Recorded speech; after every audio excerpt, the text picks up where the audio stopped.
Nobody that I know of in my field uses the so-called scientific method. In our field, it's by the seat of your pants. It's leaps of logic. It's guesswork.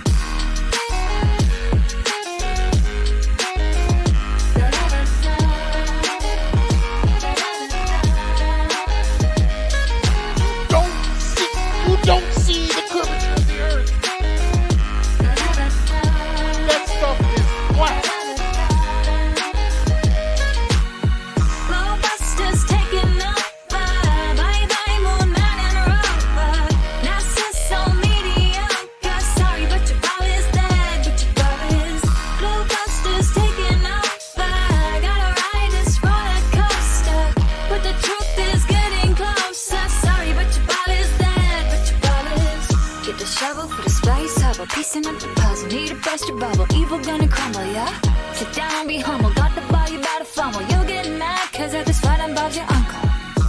And then they call me the liar. I mean, it's absolutely unbelievable the pathetic techniques that they have to use to prove their heliocentric model. Vibes at the president, Jeran got the evidence. Arrows laying Jesuits and Zack is evident. That the earth electric and it's resonant. Your resident is heaven sent. I hope this settling like some sediment. If we so wrong, why they lying to discredit it? That's not too intelligent. That's a guy, not an in court, but we ain't really in the settlement. It's time to awaken from the pseudoscience sedatives. GLOBEBUSTERs taking over.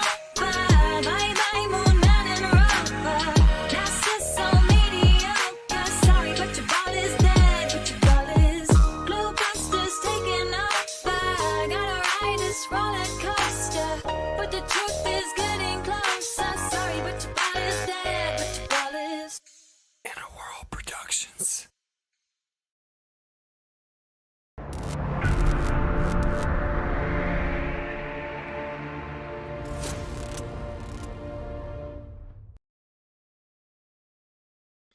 In a world. All right, how's it going, familia? We got episode 11.4. Where's your model? Should be cool. Should be cool. Where's your model, stupid flurf? All right, we got the typical legends with us. Let's start with my boy Jeran. Jeran, thanks for joining. How's it going, brother? Everybody, and welcome to another edition of GLOBEBUSTERS Tech. What the heck's I'm your host, Zack. Do you Good hear times. that? What is that? We're going to be talking about sun claims. I don't know. It sounds like it's No. Zack. When I started Where's it coming from? into flat, what is that? That's our Thursday show right there. I don't know where that's coming from. That's crazy. Is someone else playing it? Was it me? I don't know. I didn't stop anything. Yeah. I don't see anything on my screen. Oh, wait. I do have Rockman open. Do I have the wrong thing up? No, it's this show. All right, Jeran, what's up, bro? Hi, welcome. Hey, yeah, everybody. Doing fantastic. Or maybe it was me. Now I'm looking at Rockfin and I see the Rockfin's not even popping up for me to go live yet. I don't know what it's doing. Oh, no, that's weird. Anyway, I'm happy to be here. Thank you very much. Hello, everybody in the YouTube chat and in the, well, soon to be Rockman chat, or maybe not. That was so confusing. I'm like, yo, Zack, are you good? Zack in the intro, maybe like you had gone somewhere. I was like, all right. All right, I'll try to figure out the Rockfin. It's not popping up, but Zack, how's it going, brother? Not too bad, man. Got some raspberries this year. Oh, wait. Finally. Saying we don't hear it. We What? don't hear it? It says, hey, Benny Boy, GLOBEBUSTERS, we don't hear it. And other people are saying I hear it. Okay, they can hear it. Oh, I thought it said we don't hear it, but I did get it wrong. I mean, maybe they're saying they didn't hear Zack. I don't know because it was so quick. And the audio's coming through the OBS though, so I don't know. Okay, good. Yeah, I'm not sure what's going on with Rockfin, but anyway, so yeah, I wanted to kind of address the whole "where's your model" question. Apparently, people really think that's a slam dunk. You know, it is. Hey, we falsified the globe Earth. It has to have a certain radius. It's not really working. Oh yeah, well, what's the moon? You know, what's the whole universe made of? So I wanted to point out. Good. Said explain nebulas. Yeah, stupid flare. So I just wanted to point out that obviously we actually have a better model. I think that's pretty important to elucidate. Let's see if we can get Rockfin to work here in a second. But Yeah, so like even just from a geocentric perspective, we have a superior model. So we do have some social events that are pretty interesting.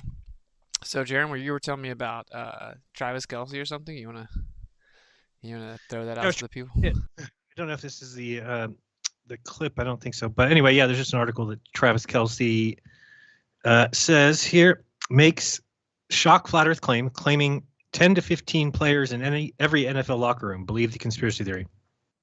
So, it's spreading. It's obviously, there's a lot of people that are not going to say it publicly, but that are, believers or at least interested from the sidelines. And we know that. I mean, there's people that have told me that they can't come out and say who their names are. And I'm sure others have people like that. So it's definitely blown up. I think we're further along today than we've ever been. And, I keep saying that I don't think we can say at any point that we've been further along progressing the conversation.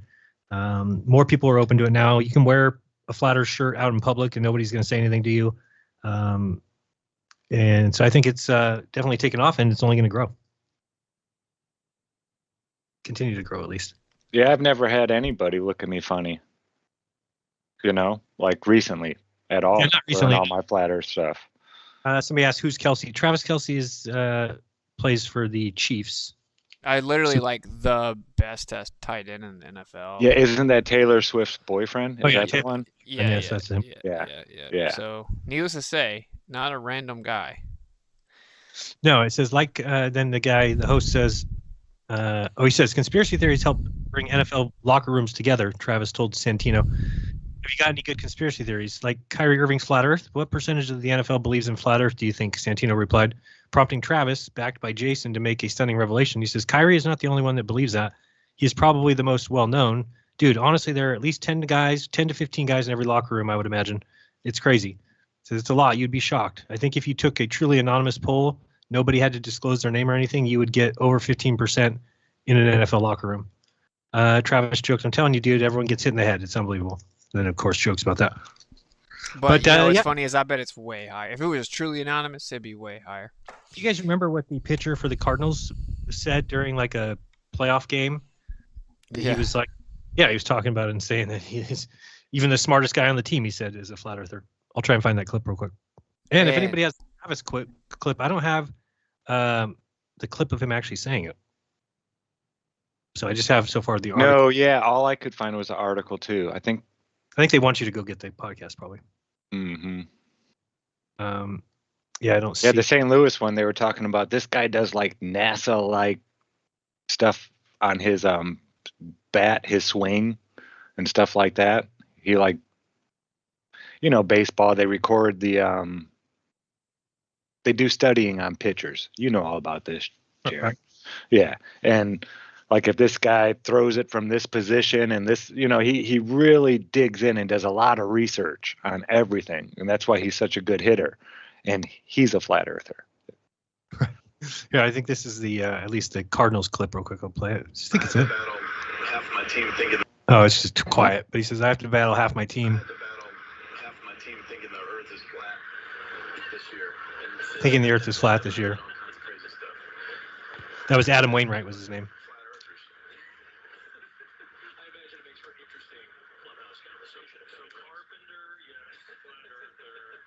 Yeah, he's naming players and saying flat earther. Sorry, it's a little quiet, but it's bad sound on that video. I'll see if I can find a better one for you. But yeah, it's definitely taken off. Talked about more than we think. I'm for sure. Hate shorts on the computer. At least half the team, at least for sure. So he said Taylor Swift flight before Super Bowl from correct. Don't know. But yeah. So I got the rock pin working. But speaking of same type of topic here. I'll pop this up for them real quick and I'll just make it full screen. But if you look here, this is Grimes, and I'll share it with you guys. I showed you earlier. You can see kind of on the OBS. I showed you guys anyway. But so this is Grimes. This is like the baby mama of Elon Musk. She made that super creepy song that people think that we're insane, but AI will reward us when it's rain. Come on, when it rains. Come on, baby. Upload your mind. They say you're not even alive if you're not backed up on a drive. We appreciate power over and over and over. Submit. What do we have to do to get you to submit? Really creepy song, right? coincidentally gave birth to the baby of the guy who wants to put a chip in your brain, saying the AI is going to reign over the world and that they'll reward them. So, anyway, she is on X, and check this out. So, if I come over here to the original post here, you'll see. Now, it says this post is unavailable. This happened in a matter of seconds from when I found it, which is pretty crazy. But it said they shouldn't let interns render things in our solar system if they don't want us to catch on. Let's see if this takes. See, it's gone now. But you guys will see my bookmarks. They are hilarious. But so anyway, if you come here, so it was a picture of like Mars or something, Mars probes or something like that, and it was the fakest thing I've ever seen. She said they shouldn't let interns render the images from our solar system because if they don't want people to catch on. Someone said, I knew it, space is fake, and she replied, so fake. Elon Musk's baby mama. Elon Musk's baby mama. And I will say, since it's just recorded, already been posted, when I was on the Triple E podcast, on Tinfoil Hat podcast, he said that one of his friends, or Elon told one of his friends that the moon landing was fake. Wow. Yeah. Yep. So, a very interesting time to be alive, I think. Tell them who's Did following you see? you. Say again? Sorry, go ahead. So show them who's following you. Oh, okay. I guess I'll do that. Oh, sorry, now that I outed it. Now you have to. Okay, so here are the people that I'm following on X. Oh wait, I gotta go to my profile. Following. So I was looking to see who's following me back. Come all the way down. First guy I followed follows me back. Okay. Very interesting. Wow. Very interesting. So, How many subs does he have? I mean, you see, this is where Dave always talks about. You get that one person like like him that would post something about it, and it would be enormous because he's probably got what? How many followers? Does he? 9.1 million. 9.1 million. Yeah. So that's. I've seen videos of him and his brother talking about flat Earth. Yeah, Yeah, but they were like saying, yeah, globetard, where it sounded like they were making fun of. They left it open where it sounded like they were making fun of people that call people globetards. But Tristan did make a good point in the video. He's like, you know what you've never seen? An astronaut out in space take a camera and do a 360. Right. Stupid globetard. Right, like that's what they were doing. And it was very cryptic. It was really interesting. So I think that we are about to witness something pretty crazy where basically enough people in the public will demand answers and something will happen, right? Obviously their answers will be lies, but I still think that will be a very interesting thing to experience. I mean, what do you guys think? Yeah, I see the way things are looking. They're going to have a war, a war that's going to take, a lot of people's attention away from, a bigger war than they're having right now. We're helping fight multiple wars right now, whatnot. But I think it's going to get even more serious. You're already seeing the whole banks starting to seize assets, foreign assets. We threatened it, and Russia actually went ahead and did it already. They just seized, I think it was 400 million or something like that from JP Morgan, a bank that over there in Russia. So, yeah, and we're getting ready to seize, I think, 6 billion of their frozen assets here, and then they have like 290 something in Europe. And if Europe follows suit with us and does that, yeah, it's almost like they know that they need a really big distraction. They need one. After the last, 1917 influenza thing, right? What happened right after that? World War I. Well, what's and so nobody crazy? knows why that even started. Well, what I'm saying is, it's seeping over into the mainstream. I did straight up call what happened this year. Some other people did as well, but you could just feel it was going to happen this year, and it's just now starting, right? So people are like, oh man, we got on InfoWars. Oh man, Sam Tripoli podcast. Dude, it is just starting, right? Like, in my opinion. Like by the end of the year, we're gonna forget that this stuff happened, and 2025 is gonna be very, very interesting. That's just my prediction. I think it's gonna boil up crazy this year, and there's gonna be a thing that happens when like overnight, it's just like McToon can't be found. I agree with you. Yeah, That's- I think they're going to try to do whatever they can to stop this, but they opened Pandora's box, in my opinion. There is no putting this back. Well, I think we should actually talk about that. What I think I know what they're gonna do to stop it. So, ever since I've been on InfoWars, the next day, Bart Sabrell talked to Harrison on his show. You guys know about that? I knew he was on Joe Rogan. I didn't know he went to Harrison. Well, so the day after I talked to Harrison, Bart Sabrell was on his show, and it was because Joe Rogan flew him in to do his show, and since he was in Austin, he went by InfoWars, right? Okay. So interesting. What's the number one critique everyone has of Joe Rogan? He showed his cards. We know he's controlled op. He backpedaled on the moon landing because Neil deGrasse Tyson said it would have been harder to fake it than to go. Even though Joe Rogan did say, I don't necessarily agree with that, he walked back that and started publicly doing this tour saying, yeah, people question it until they learn more about it, blah, blah, blah. Okay? And if you've seen parts of the Bart Sabrell thing, it's kind of ridiculous. Joe's like, yeah, but technically couldn't this have happened type of thing, right? But what's interesting is he's having the guy infamous for fake or exposing that the moon landings were fake on his show after that history. Then he's on InfoWars the next day. I think that is a coincidence because he was just in Austin. They actually originally asked me to come on a week earlier, right? So it wasn't like some masterful plan or anything. But what I'm saying is, do you guys start to see where it's going? What does Bart Sabrell say? Does Bart Sabrell say they're faking going to outer space? Does Bart Sabrell say the Earth is flat? No, he says flat earthers are stupid. He says that we absolutely go to outer space. He says that what Believe they... the rovers are Mars. Yeah, he thinks they faked the footage of the moon landing, but that we've been to space. So InfoWars is also on that same track where it's like, oh, well, the footage from the Apollo missions were fake, but they do go to space. There's a secret space program. Okay, that's going to be the cover, in my opinion. I was going to find this other video, and then here, this Alex Jones posted this just earlier. And we're gonna go to space! God damn it! What, bro? So You can't hear it. I don't know. Maybe. you may not could hear it. I Okay, forgot. That's all right. They heard it, yeah. He said, we're going to go to space, GD. So, all right. But here, let me make sure I share the screen with you guys now so you can hear this next part. Because I don't know if you guys saw it, but it's very interesting. So we're going to come down here.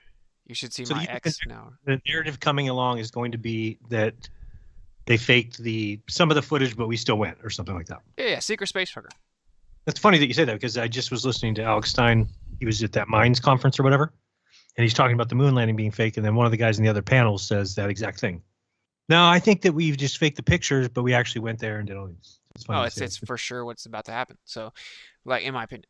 Right, because right Mhm. here, this is a very good point, David. I hope Elon Musk responds. I would love to learn his take. First, because Elon says, I have seen no evidence of aliens. If I did, I would 100% post about it on X instantly. SpaceX has almost 6,000 satellites in orbit, and not once have we had to maneuver around aliens. He says, first of all, alien technology would hardly need your 6,000 and growing AI cloud creating satellites to maneuver around them. And second, aliens are coming and going from another dimension and not other planets, or at least not the visible light frequency band of other planets. But you know that, right? So why this nonsense? Like he's like really edgy, calling him out. Oh man. Okay, and then Alex Jones says, this is a great point that David's making. I hope Elon responds. So right after this showdown, which was called a debate, it was an interview, a biased, slanted interview, realistically. We're gonna find it here. It's right down here, and you guys tell me what you think. But I this is crazy. I think there's some organic aspect to this, and I think that they're kind of, they're gonna come with a cover story. It's right here. Okay. Have a lander on. All right, so you guys can hear that? Yeah. Okay, cool. Let's check this out. They are going to have a lander on the far side of the moon, which is the side that's always in dark. We're not planning to go there. And why not? And what's the It's benefit not of doing always so? in dark. What? Yeah, It's wait, the head wait. of Sorry. Yeah, Sorry. it's all good. Just wait for it. This is the head of NASA. We live in a clown world, bro. This is the head of NASA. Head of NASA. Reminder, head of NASA. Which is the side that's always in dark. We're not planning to go there. And why not? And what's the benefit of doing so? We don't know what's on the backside of the moon, so that would be something that they would discover. But our decision. By the way, hit pause and is start that this over. I'm watching it again. It's so ridiculous. So real fast, we can watch that full thing in a second if you want to. I haven't. I'm sure it's ridiculous. But I'm playing this because I want you guys to hear what Alex says about it. This is days after I was on there. This is days after Alex kind of like crashed the interview, right? And was like, I saw the sun rotate when I was drinking beer. And Yeah. the Earth is I drank round. a 12-pack. I drank a 12-pack. I'm pretty sure I knew what I saw in that telescope. And then Earth is round. And 10 minutes after Harrison said, I definitely get it. It's not a good argument to say that the Earth, that's what below our feet must be what's in the sky. Jones comes on with his slam dunk and says that and then doesn't let me respond. But this is very interesting to me, bro. Let's check it out. When you see the astronauts, in the spaceship going by, and you see the sunlight and the moon, and then they go into the dark. That's because that part of the moon was in the dark then. Like when it's nighttime in Texas or nighttime in Australia, that means the planet is rotated away from the sun. But imagine him saying, well, we don't know what's there. No, they've got scans and photos and all of it on the other side of the moon.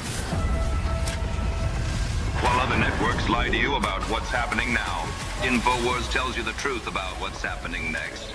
Visit Infowars.com/show and share the link today. I'm going to play this new clip with a couple of older clips. One's from last week, one's from a few years ago, but this is from yesterday. NASA Director Bill Nelson says far side of the moon is always dark. No, it's just called the dark side of the moon because the moon is always tilted towards the Earth in the direction it is, spinning around the Earth, and so you don't get to see the dark side of the moon.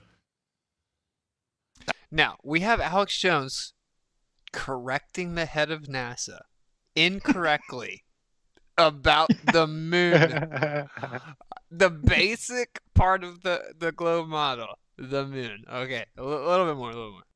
That's what it's called, but it's not. This is Flat Earthers. How can they possibly know more about the model than all these guys? So funny.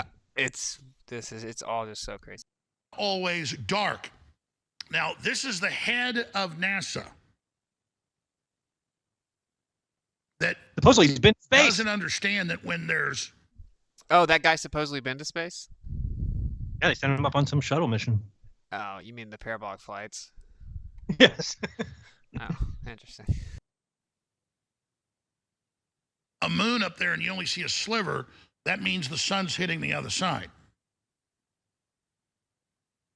But then when it's full, the sun is hitting it broadside. It's a ball. It orbits the Earth. The Earth orbits the sun. There is a planet that, like the moon, is oriented to the sun one side, and it's Mercury. And it's molten lava on one side, and it's dark, other than starlight, on the other. Like he just read some article.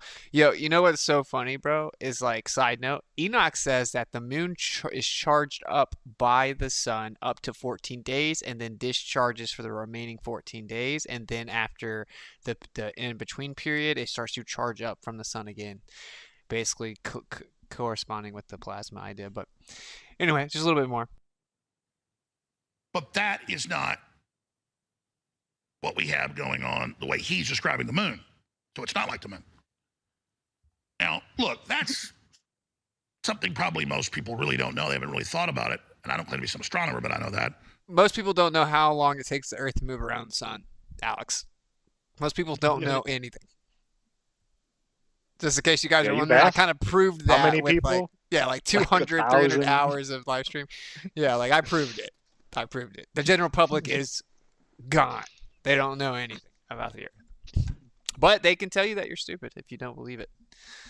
And the names of all the Kardashians. Yeah. But can't tell you how many states there are. had the head of NASA say it, who claims he's this big scientist, is a joke. But he is light years ahead of some of the other Congress people, like Sheila Jackson Lee, that says that the sun and moon are the same size, and the sun and moon come close to each other during an eclipse, and that the moon is made of gas and cheese, I would imagine. And then, of course, we have Hank. Yo, I never heard this before that, but I mean, ionized gas. Have you watched the video? Ionized gas. Have you watched? Hilarious. I don't know. Is I'll find ionized gas is plasma, same size? Sounds good to me. She sounds like a genius. She knows more than we do. Who knows? She's got the secret intel. Johnson famously saying that he was not joking, by the way, that Guam floats in the ocean, in Pacific Ocean, and that if too many troops get on one side with the airfield and the Navy, it'll tip over. As you know, islands are floating rocks in the ocean because rocks float in the ocean. They're not the tips of mountains or the tips of hills. They're not mountain ridges. They are floating mountains. Now, you say... What is he saying? I'm like, none of that makes any sense. No, he meant to say floating rocks, I think, but this is the part I wanted to show you. Well, I thought the globalists are so smart. Well, they are. They've cooked up this whole scientific takeover plan with a little inspiration from old Beelzebub. But the minions they put in, the Fettermans, the Bidens, the Sheila Jackson Lees, the Hank Johnsons, the Bill Nelsons of NASA, are the type of useful idiots they want. So here's some of those clips. They are going to have a lander on the far side of the moon, which is the side that's always in dark. We're not planning to go there. And why not? And what's the benefit of doing so? We don't know what's on the back side of the moon, so that would be something that they would discover. But our decision... By the way, hit pause to start this over. This is... I'm watching it again. It's yeah, he's watching it, but it's as if he's looping. So ridiculous. When you see the astronauts, in the spaceship. Okay, I don't even know what's going on in this video. But he says, no, they have all kinds of technology scanning the backside. The truth is they know all about what's there. They have satellites out there scanning the backside. They know exactly what's there. They've been there, blah, blah, blah. Right?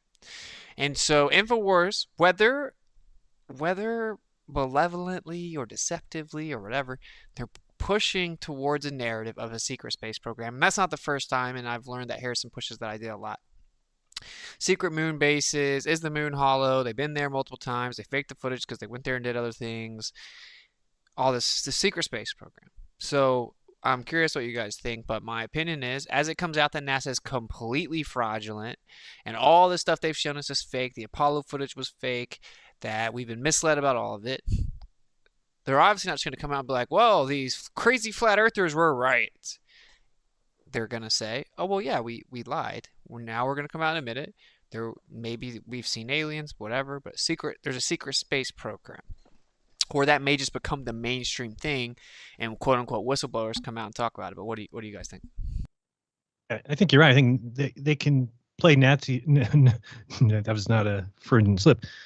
You could play NASA off to be like they were the citizen front, right? But really, we've had this special space program going on that we've got guys on the moon and we've got people on Mars, coinciding exactly with when they're going to do all this VR stuff and AI stuff. So yeah, it's a good possibility.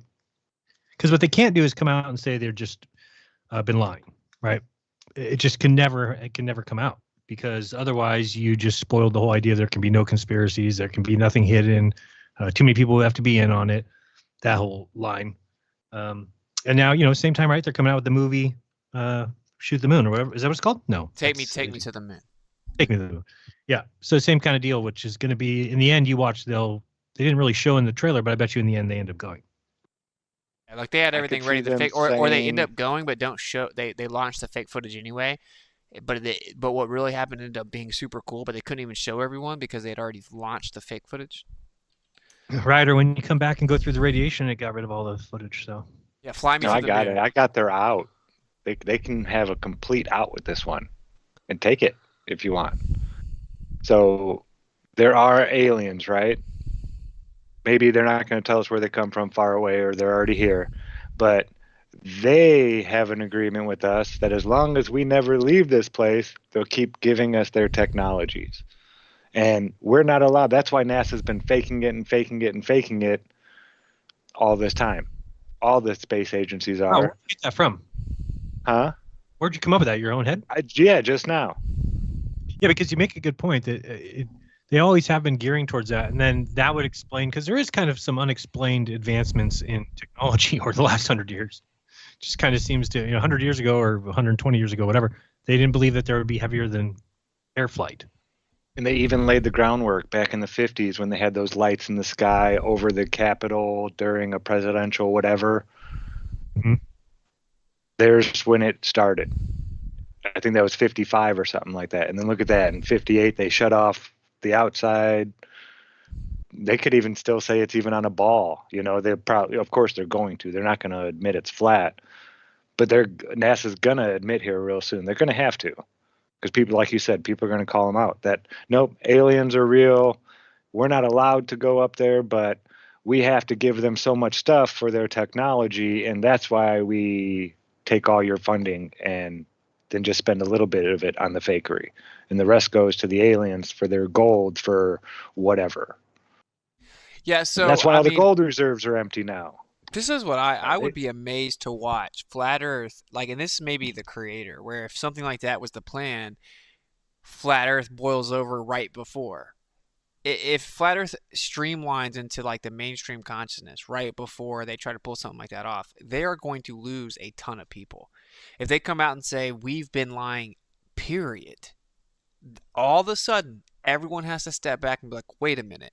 There was a very researched group of people that we wrote off that were telling us this for years. Like, at the least, you have to step back and be like, wait a minute.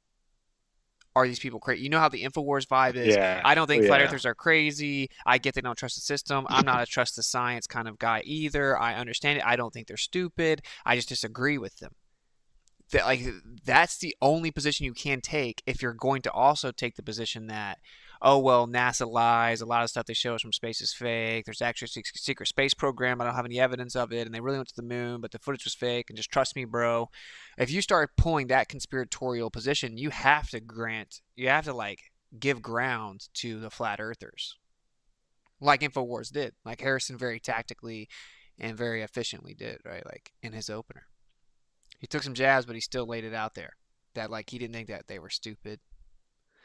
That's just my take. I would be amazed if they can pull that off. But I do think that's what they're gonna do too. I don't know how they do it. If they do what you said, exactly how they do it, but push the alien thing, double down the alien. And there's a video going around showing the Malaysian air flight that disappeared with 3 UFOs circling around it before it disappeared. So it looks like they're really pushing the UFO alien thing, and kind of they want people to start noticing that NASA's lying. Like, is audit NASA going to backfire is what I'm saying. But I don't know. Yeah, I don't know. Well, have we already played the Fly Me to the Moon trailer?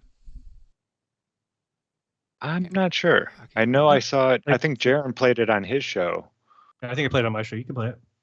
I mean, we might as well. I think that this is Yeah. important. I think we are about to get hit with the new PSYOP. Like This might be the one NASA that thing I ran actually its course. watched too. I haven't watched a NASA movie since Flat Earth came out. Like, none of them. Like, even the older ones I hadn't seen yet. Anything that was supposed to be realistic and not fantasy, I refuse to watch it. But I think I'm going to watch this one. Sure. Let's check it out. Why not? Evening, Cole. Miss, you're on fire. Very original. No, I do not want to stop, drop, and roll with you. No, your book is on fire. Oh my God. Alcohol and flames, they like each other. Cold days. Kelly Jones. Public support for the moon mission is rock bottom. Every day, something is breaking. And we're dead. Again. Yeah, we're blowing up. The space program is a bloated mess. NASA needs a marketing specialist, and you are the very best. Excuse me? What are you doing here? I tracked you down because I felt we had a connection. What? I'm joking. I work here now to sell the moon. NASA's not something that you sell with a jingle and a slogan. When I'm done, those men are going to be bigger than the Beatles. Who is that? For me, this is very personal. He's got my name. You told me that your guys don't do interviews, so I had to hire new guys. I'm here for the casting. Who's he? You're a juicy part. 60 missions in Korea. I flew 52 missions in Korea. I flew 52 missions in Korea. How's that? What? The whole world will be watching. We can't afford to lose to the Russians. We need to shoot the backup version of the moon landing. You mean to fake it? No one can ever know what we're doing. I cannot accept that. They will shoot you. What is my budget? Oh, boy. I know a lot more about the moon than I know about you. Give me go, no go for launch. If you fake this mission, every single thing that we have sacrificed will have been for nothing. You know you couldn't have made it to this day without me. 4,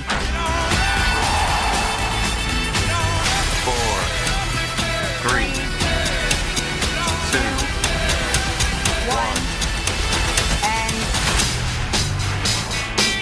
1. My Armstrong is a whiny little witch we have to recast. I think we should have gotten Kubrick. Pretty crazy. Pretty crazy. So, well, cool. Yeah, I guess that was just a touch on like the societal climate is very interesting right now, in my opinion. When it comes to the Earth, to space, the whole conversation, a lot of people seem to be like, you know how you had the whole pandemic thing, and now it's just normal to talk about it. You had the whole Israel thing, now it's just normal to talk about it, right? The Overton window is shifting on these major topics that we've been talking about for years. Bro, I think flat Earth, geocentrism, outer space being faked are the next ones. I bet money on it. Yeah, because I mean, you even see with the talks about the crisis in cosmology and things like that, they're coming to the conclusion, or at least they're reaching the conclusion that the expanding universe is going to go away. A lot of these kind of strongly held previous beliefs are going to go away, and really there is, like Austin puts it all the time, that there is an answer out there that eliminates all those things. So it's almost like they are kind of gearing up for that. I don't know how they can sell that though and still keep people on their side. That's what's going to be tough for them. I'm in agreement with you. I think that's what I don't like. Okay, I'll just go ahead and say, like, who cares? Okay, you can think I'm crazy, whatever. I believe in the scriptures. Think they're super messed with, whatever. Think that they are super messed with because they are very, very, very important. People can disagree. I don't proselytize people like that. I love you anyway. All good. But I'm just going to say, here's a book. It's called Enoch. It was removed. Okay? It was removed by a Jewish rabbi. And many Jewish rabbis, but one of the first ones that did it around 200 AD, he said, well, this is scripture. This is legit. But we cannot let the average person know about it. This is just for us. This is for those with wisdom as high as ours. The average person should not be allowed to have this information. We need to pull it out of the scriptures because the average person shouldn't have access to it. Okay, and you get further and further. They remove it more and more. The Catholic Church wants to remove it. It just ends up becoming kind of dissipated, right? Gets removed. In the book, it prophesizes the heliocentric deception. Literally. Tell us. It says that in the end, that the true nature of the stars will be concealed from the sinners, and that they will err in their ways concerning them. Specifically, it says that it'll be concealed from the sinners. The true nature of the sky will be concealed from the sinners. And then it says that at one point in time, the moon will not be where it's supposed to be. And that the chief stars will begin to rebel and change their orbits. And then the people, the sinners, will err in their ways concerning them and take them to be gods. Now, what's so interesting, right, is planet, planae, wanderer, wonder stars, or the chief stars, they do go in a distinctly different orbit than the rest, of course. It says that they will deviate from their appointed paths, and they are named after gods. Of course, no one takes them to be literally gods at the moment, but But in the if Bible, they came they down, don't they have names, right? say again. In the Bible, do they have names? Does it No, ever no, go into it? And actually, I didn't think so. It no. doesn't really say that they're any different than the other ones, except for the fact that they wander. I mean, Enoch pretty point blank applies sentience. And look, take it or leave, it doesn't matter. All I'm saying is it's very interesting if you look at it through that lens. Imagine this. Imagine the moon's not where it's supposed to be in the heliocentric model one day. Imagine that the planets or the stars start changing their paths. Heliocentrism will be debunked overnight. Hmm. Like undeniably. If something happens in the sky that isn't in their patterns that the heliocentric model predicts, then the model's gone overnight. In the scenario that something like that happens, what would they do? Nothing they could do. Lie. Oh, I disagree. So that's when it Well, gets if like into. the sun stopped in the sky again. Oh yeah, to save the model, there's nothing they could do. But what I'm saying is they're not just going to be like, oh, let the people be mentally free and like allow them to leave the mental enslavement and understand this place is beautiful and created and it's geocentric and like they'll come in with a story, right? And I think we've been primed for that story, and that story is crazy, but it's, Anunnaki, the star people, they came down, they helped make us, we blah blah blah. They're obsessed with gold, they mine our planet, they're waiting to return, they're gonna return, they're basically gods, they created us, blah blah blah. And then they can come and say, look, that your human people deceived you, or they're stupid. That's not really how this place works. Here's how the system really works. It's geocentric, blah blah blah. Now that's like a whole crazy. That's where I would say Flat Earth doesn't save you. If it ever comes out in some type of undeniable way like that, there could be a major deception on the heels of that. So that's like a thing in the back of my mind where I think people need to wake up to this earlier than later, sooner than later. But who knows? Whatever. It's a book that I know a lot of people don't necessarily believe in. It's fine. But all I'm saying is that If there's anything we've learned, truthers, at this point, you need to recognize that you're not going to get to the truth, right? It's concealed on purpose. It's concealed for a reason. So you can try, we can get as close as we can. We can at least have some understanding. But as far as like searching for the truth, I think sometimes it's once you realize that everything's a lie and that they're lying to you about everything, it's to remove yourself and not be affected by the psyops that they try and play. Right. That's the safest method. So when they do come out and say, oh, it's this or that, we already know. And that's what, it's great about Flat Earth is that no Flat Earther is vaccinating. They're all homeschooling is because we're already awake to the garbage. So it's, we don't even need to look at each individual garbage claim that they make because they're all gone. They're all garbage. Yeah, for sure. And it's just like, I don't foresee them like sitting back at this point. I just don't see that happening. You guys can see my X, right? So I'll show you guys kind of what prompted the name of the stream.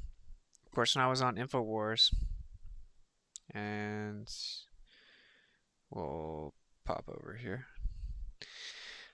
He asked for a model. I know, shocker, but here it is. So I pointed this out, right? He pointed out that from a geocentric position that the planets are all squiggly lines, right? And I pointed out that it fits right within the Farrell cell image of a magnetic field, actually. And it isn't random at all. And he said, no, that's not true. So I tried to show my screen that I was sharing my screen on Skype. It wasn't showing up. They showed it later. And he said it wasn't true again while we're looking at it. And then said they were going to overlay it over the break and bring back. And of course I did it, right? So I know. I was waiting for that, dude. I was like, come on, where's the overlay? I thought that's what you were going to do right after the break. Yeah, and I even told him I've done it myself. I've literally transitioned it in myself. Like it, whatever. But so I wrote this up. I said, it's always pretty funny to hear people just mindlessly regurgitate that a geocentric flat Earth cosmology doesn't have a working model. The truth is that we have a significantly better model, and it's not even close. What they're trying to say is map. Obviously, we know that. But the path of the planets and satellites from a geocentric plane position perfectly overlay onto the torus field geometry of a magnetic field. The magnetic flux data on Earth also perfectly matches the vortex in the center of the magnetic field geometry. Further, this vortex motion has been empirically verified with incredibly precise interferometry measurements. This torus field geometry is observed throughout all of nature, from the smallest to the largest scale. So we have a model that unifies all scales of physics and perfectly matches observation and measurement. The alternative claim is that this is all merely coincidence and illusion. Space-time, dark matter, and dark energy are tricking us. Trust me, bro. And I put tough decision. So here you have the Ferrel cell image. Most of you guys have probably seen this. This is a Ferrel cell image of a magnetic field. These are all the planets mapped out in their cycles from a geocentric position. This is another Ferrel cell image of a magnetic field. This is another Ferrel cell image of a magnetic field with the vortex in the center right there, which is also here. It's also here. And this is the magnetic flux data mapped out on a plane. This is the alleged ISS route on a AE. And then this is, again, the same Ferrel cell image. You can overlay these. They perfectly fit. All of the planets' paths perfectly fit. This is the same geometry that we see in what they call star systems. This is the same geometry in what they say are particle interactions within magnetic fields. They map out the same exact thing. And I'll do a whole stream breaking it all down, and I can pull some of that up right now. But at the smallest scale, we see the same exact geometry. You have a vortex. You have a torus field geometry. You have these convergent and divergent lines overlapping and intersecting, right? Some call them field lines. You have this in the smallest scale, you have it in the local scale, and you have it in the largest scale. In the sky, we see the same pattern everywhere. From a geocentric position, these are not random squiggly lines. They are perfectly, symmetrical, coherent, sacred geometry paths. And it's the same geometry we see in all of nature. And then right down here, I pointed out that the central portion of the field is called a black domain wall. That's the technical term named after Bloch, the guy who discovered it. Or can accurately be described as an inertial plane within the true Earth model being proposed. This would be where the Earth is located, right here. The observed celestial phenomena reference would be taking place within the upper half of the field. So we would be observing, we'd be on this green plane, we'd be observing the top half. This is a Ferrel cell image to the right. Same thing, you see the plane here, we'd be observing this. Seemingly the same shape that the containment takes. And this would have parallel horizontal layers leading up to it until you got to the edges, till you got to the extremities. If you were anywhere in here, in the interior portion, what's above you is just going to be like flat, right? You're just going to have horizontal layers that are parallel all the way up. And then they're going to start to bend down once they reach the ends of this field or whatever the containment is. So the true secrets in many ways lie at the edges, right? Like the extremities, whether that be the electric field changing, because we would expect like equipotential increase, whereas parallel as it gets to the edges, right, it's going to change. You can measure the electric field, and many other things, right? That's where things would begin to kind of change. The stars would begin to kind of converge down into each other. What a coincidence. That's what we see. The stars would converge down into each other at the edge, because you're in this torus field. So to say that a flat geocentric model our Earth has no model is incorrect. Fundamentally, we have a beautiful model. We have a very coherent model. It works on a very tiny scale that we can actually, look at. And then when you blow it up and take the same measurements, that's what it still looks like. It's not, there's no break in between. It's scalable. I've actually recreated a lot of these with the Ferrel cell myself, controlling the amount of lights. Like Jupiter, I believe I used 12 lights. Venus, I used 5. Mars looked different on the one that Ptolemy had. So I only used 2 lights, but I'm sure I could recreate that one as well. The B silent belly. Pterodactyl. Pterodactyl, Ptolemy. I know, I always say Ptolemy. I don't know why.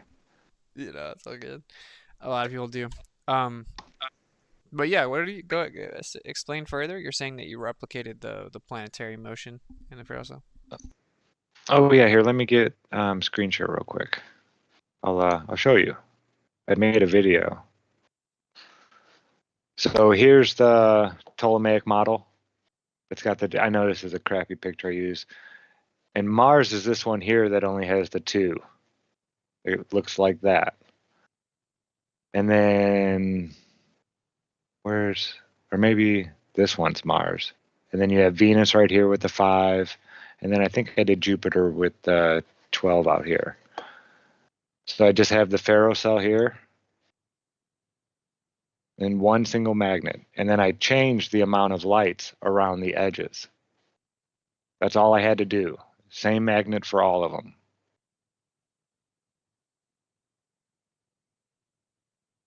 Put on the flare. So yeah, that's kind of like what it showed there about Mars, doing one of these. And we move ahead to Mercury, or Venus with the 5, like the flower of life right there. The magnetic field will make all of these patterns. They're all in here. And with a little manipulation, we can create it ourselves. Here's the one, it had a lot of light and it's shining on the background. I would love to get some of that blackout paint for ferrocells to absorb the light so you don't get that glare. But yeah, this one, you just follow the edges here. So you can recreate all these magnetic field lines.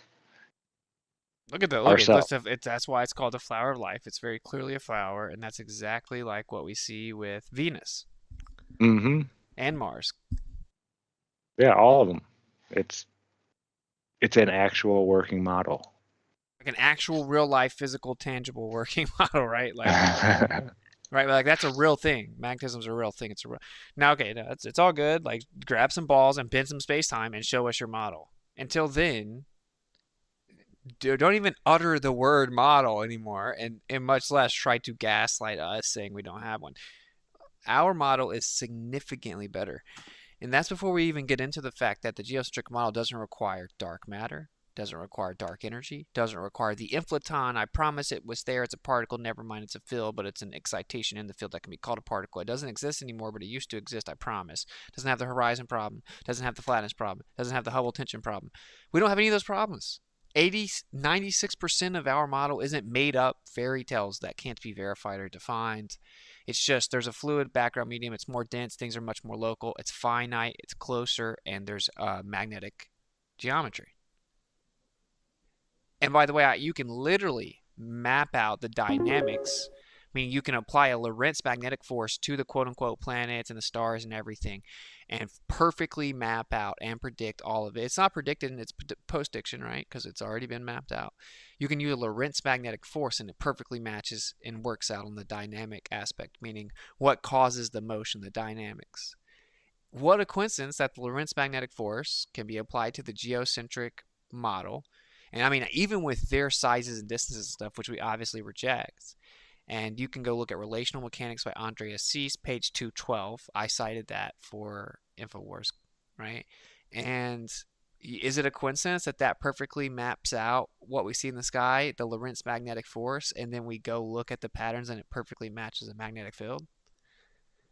So, dude, we actually have a dynamic claim that is viable. Now, we're going to be smart enough to say we're not claiming we know that's what it is. We can't go up there and independently verify it. We can't directly manipulate it. It's not a place that can be, that's not accessible, right? It's quote unquote space. We can't go there. But our dynamic claim, our force, our causal force, it works. It's real. You can go isolate it in a lab. We know it exists. We know the magnetic force is a real thing. And it works. We don't need to plug in dark matter to make it work. It just works. How is that not a superior model?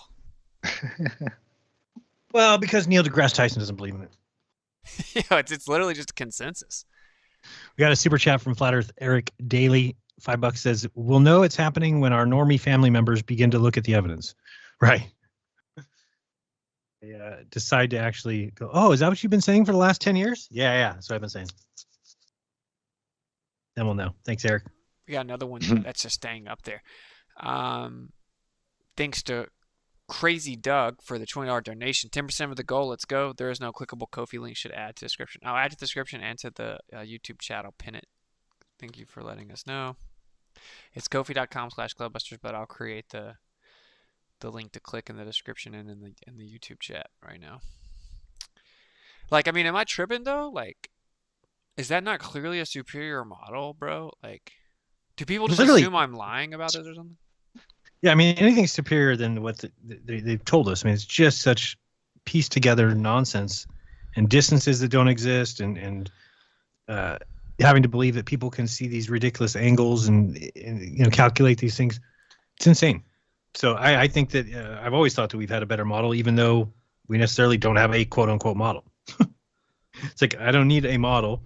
I think you need to kind of understand where you live, and if they tell you the heliocentric model, you can tend towards atheism.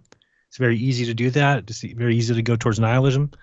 And I think many people that are atheists, they won't admit it, of course, ever, but it's because of science. It's because of dinosaurs. It's because of the age of the earth. It's because of all these vast distances, and we're just this tiny speck.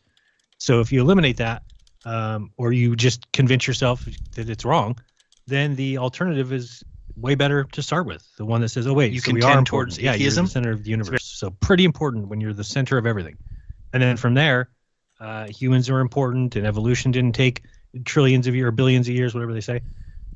Stars aren't some distance that we couldn't possibly fathom, or planets aren't some size that we can't possibly fathom, or the sun's not some size we can't. I mean, they tell us that the sun is 867,000 miles wide. I mean, that's insane. It's an insane thought to even think. I'm pretty sure the Earth is probably the biggest thing that there is. So I think that if people recognize that, we don't necessarily need a model. This is how they convince everybody, right? We have to have a model. We have to know how everything works, or else the lie has to remain standing, which is just crazy. Yeah, it's just horrible logic. Yeah, it's just terrible. It's dude, I have a post right now that I'm writing, and it's about the gravity thing, and it's like, oh, your cult leader said gravity exists. You guys got to all kind of change your belief now or something. And I said, I said about that. Yeah, I said no. I said gravitas, meaning heavy, like that objects are heavy, have a heaviness, have weight. Like, yeah, we don't dispute that objects fall at an agreed upon average rate. We don't dispute that. There's an average rate of fall, right? It's not constant. It's just an average. Sure, things fall. We can record and quantify how fast they fall. We don't know. No one disputes that. You can. I mean, call did they it not gravity. listen to you talk? No, they don't. No, they can't. I think that they can. They take out one little sentence and they didn't listen to the rest of your whole thing on gravity about it being a. Which is a gravity. Yeah. It's like, relax, dude. I'm done. Turn it off. I don't want to They hear were taking anymore. victory laps, but so what I was saying is, that's little g downward acceleration, the effect, right? We dispute the claim cause. I said that at InfoWars as well, but I started realizing, bro, they didn't know that they're different. Okay, so wow. no, yeah, no, I'm talking 98% of them will argue with you about it. And I said, dude, I made a post and I said, or a reply. I said, this is exactly the Why would problem. there need to be two of them if they were the same? Right. I said, this is exactly the problem. The most vocal globe earthers online don't even understand the most rudimentary aspects of their belief system. Little g, downward acceleration, that's just things falling, and we measure how fast they fall on average. No one disputes that. We dispute your claimed cause of that effect. That's just the effect. They are not this. Like, I found out that majority of globe earthers think they're the same thing. The dude then replies to me and says, they capital letters are the same thing. One's just the cause of the other. Okay. So I started to make a post and I said, this is where we are as a society. It is people, like, they have bred out logic and reason and replaced it with the collective mindset that regurgitating layman term propaganda equates to intelligence. And we have devolved as a society, and it's sad. They can't even get that part right. That's the weird thing. They can't even get the parts that they're trying to teach them. Like, they dumbed them down so much that they can't even get the model right. If you look at my Twitter, I've posted about that Bill Nelson, and then like one of the guys in the comments says, we don't see what's on the dark side of the moon, or the dark side of the moon is always dark or something. It's like, dude, what is going on? Like, what's wrong with people? And that's the head of NASA. That Yeah, he doesn't I get it. can't believe he said that, or that we don't know what's back there. Did he not remember, like, they flew around the moon a bunch of LRO. times Right, they while all there's somebody down there? And the LRO, I remember seeing this video that said that we've proven the proof that the backside of the moon has been seen is that they showed these satellite images and then they showed the pictures from Apollo when it went around there. It's like, what? How is that proof? And why is NASA so worried about always having these little proofs, these things that they've got to have it there? Like, you're just telling us that it's a lie. Yeah, exactly. Like all they do on the ISS is convince us they're on the ISS. Same thing. It's like it's because you're lying. Right. It's like your girlfriend just won't leave you alone, convincing you she wasn't at the club. It's like you were clearly at the club. You would just not be talking about it still. You know, like it's so weird, bro. Like I think though that we're on the edge of something. Alex was right though. That guy's a useful idiot. Oh, and he's been the one that was in charge of all the space committees. So he's the one that's gotten them money for 10, 20 years. And then this is a congresswoman I put in the chat. I don't know if you can see that there, that Sheila Jackson. I had to cut out a couple because there's a commentator that was like doing every 3 seconds in between what she said, he was butting in. But it's just funny because it's a congresswoman, and what she's talking about to these high school kids is like hilarious. And yeah, could she be right about the the moon being gas? But just the way she's talking and I don't know, this world it's like Idiocracy is live and in full color. Here, I'm gonna play. It's right here in front. You have the energy of the. Yeah, it's short. It's like 2 minutes. I just put a few clips together. In the end, is funny. Her putting on her eclipse glasses. All right, so I'll share with you guys real quick, and then we'll pop over here. Yeah, this is pretty. I don't know, man. The world is something else right now. I'm having a blast personally. I'm not gonna lie. Oh, I'm tripping. You use Pop Player. I'm like, how are you getting the image of my Pop Player on there? Sorry, I know you use that. Yeah, someone told me I was stupid for not using it. Oh, that's great. It's one of the best. All right, let's check it out. Everyone should be able to hear it. You have the energy of the moon at night, and sometimes you've heard the word full moon. And sometimes you need to take the opportunity just to come out and see a full moon is that complete rounded circle, which is made up mostly of gases. The question is why or how could we as humans live on the moon? Are the gases such that we could do that? The sun is a mighty powerful heat that is almost impossible to go near the sun. The moon is more manageable. What you will see today will be the closest distance that the moon has ever been in the last 20 years, which means that's why they will shut the light down, because they will be close to the earth. So the moon has they-them pronouns. You learn something new every day. There are solar systems and there are systems that are smaller than the earth. But the one impact I want you to have is how you are controlled by something outside of your human experience. Still, we're in a solar system, and we depend on the earth, the moon, and the sun. That is our existence. That is what creates our desire for creativity, our music. We have yet to know whether you can live on the moon. But I don't know about you.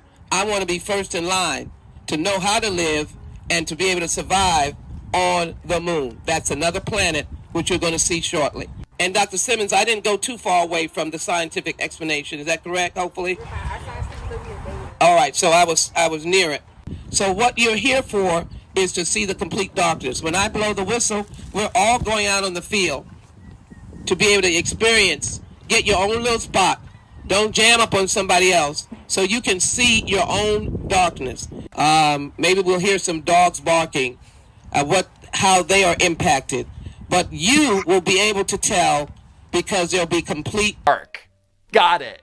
Okay, you all are not serious. Hold it. Hold it. Hold it.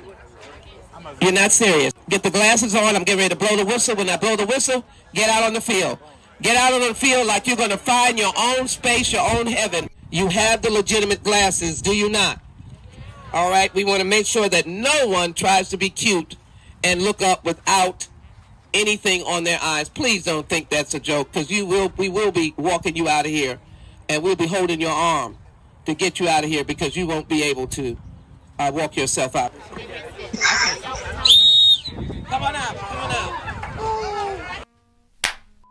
Anyway, after yelling at high school students to put their special glasses on, the Congresswoman had some issues. Please enjoy. The funny thing.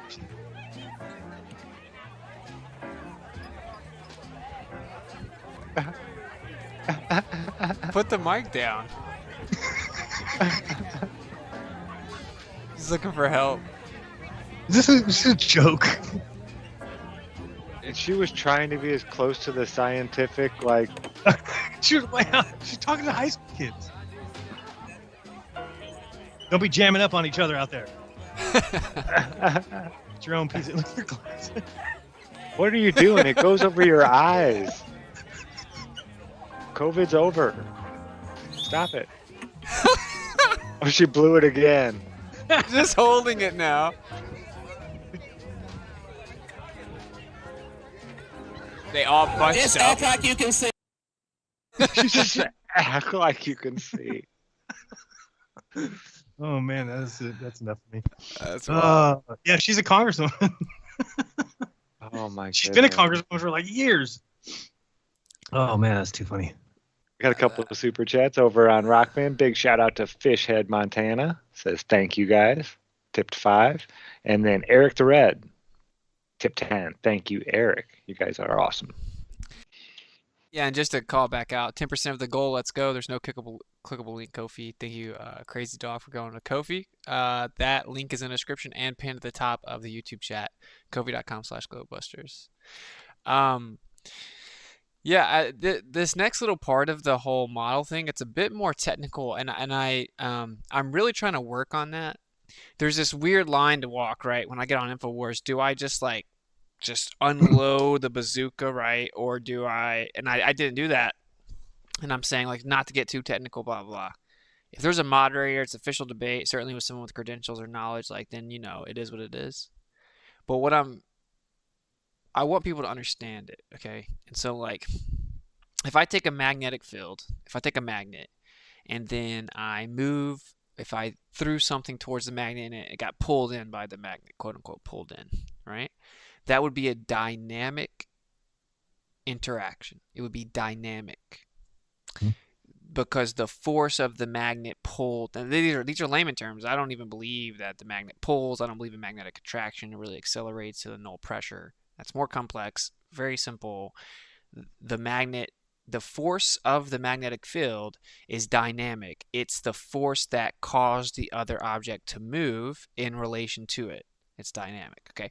Whenever they say the Earth moves around the sun because of gravity, that's dynamic. The planets all move around the sun because of the force that isn't a force that you can think of like a force called gravity. Dynamic.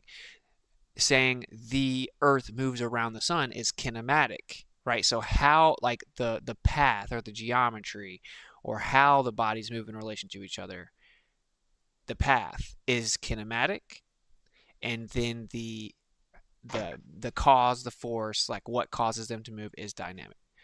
What I'm trying to explain is that from a geocentric position, you can explain all the motions in the body, and I'm talking any sizes, any distances. The part is, to make the model, you're going to have to pick those things, right? You have to pick sizes, distances, the medium, blah, blah, blah. And flat earthers aren't really comfortable doing that because we know we don't know what that is. We don't know the sizes. We don't know the distances. We don't know the medium. So do we really just baselessly make up values? But the point is that it would work on any value, any size, any distance, because when it comes to magnetism, well, each different body can have its own magnetic properties, its own charge, its own magnetic field strength.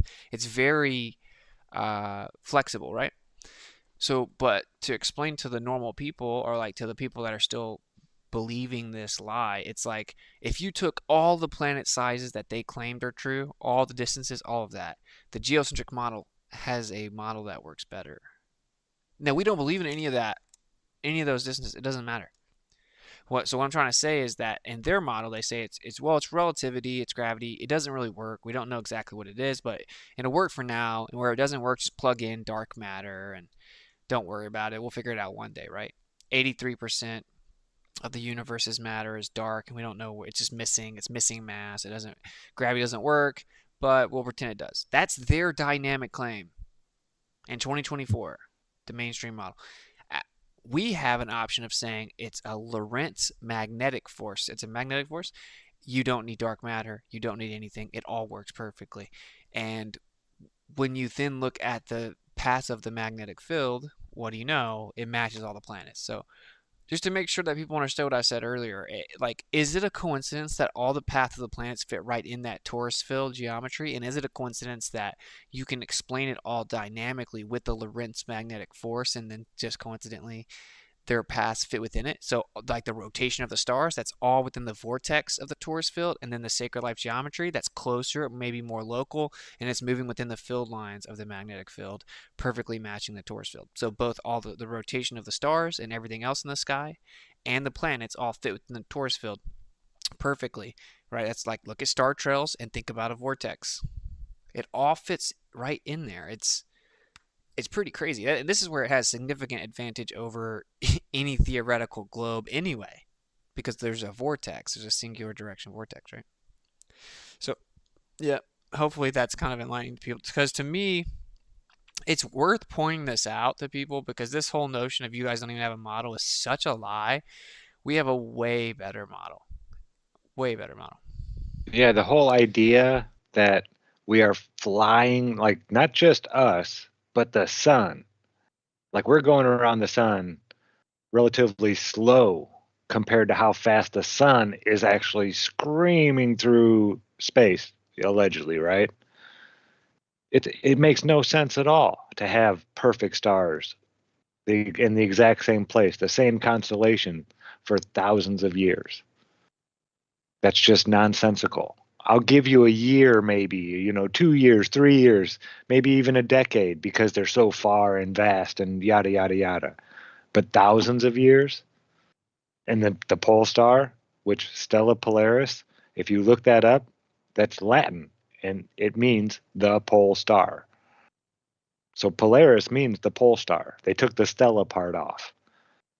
But it's still the pole star.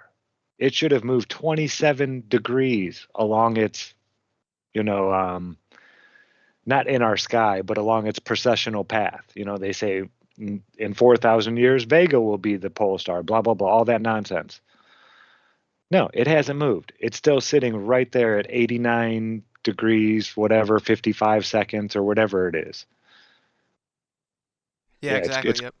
Crazy. It blows my. It's super close to the middle, and whatever's in the middle we can't see, and it's causing everything to move around it. Yeah. Yeah. Which is interesting, right? Because like Polaris is super close to the middle. It's not perfectly directly in the middle. It does. Yeah, move no, in it a makes little a small circle. Yeah. Yeah. So there's something. It's moving around. That's crazy. I wonder if they've ever, because there must be. You've heard of like is it? Oh, I can't think of the name of the Obler's paradox. Is that what it is? Obler's, the one that says that the whole night sky should be bright white.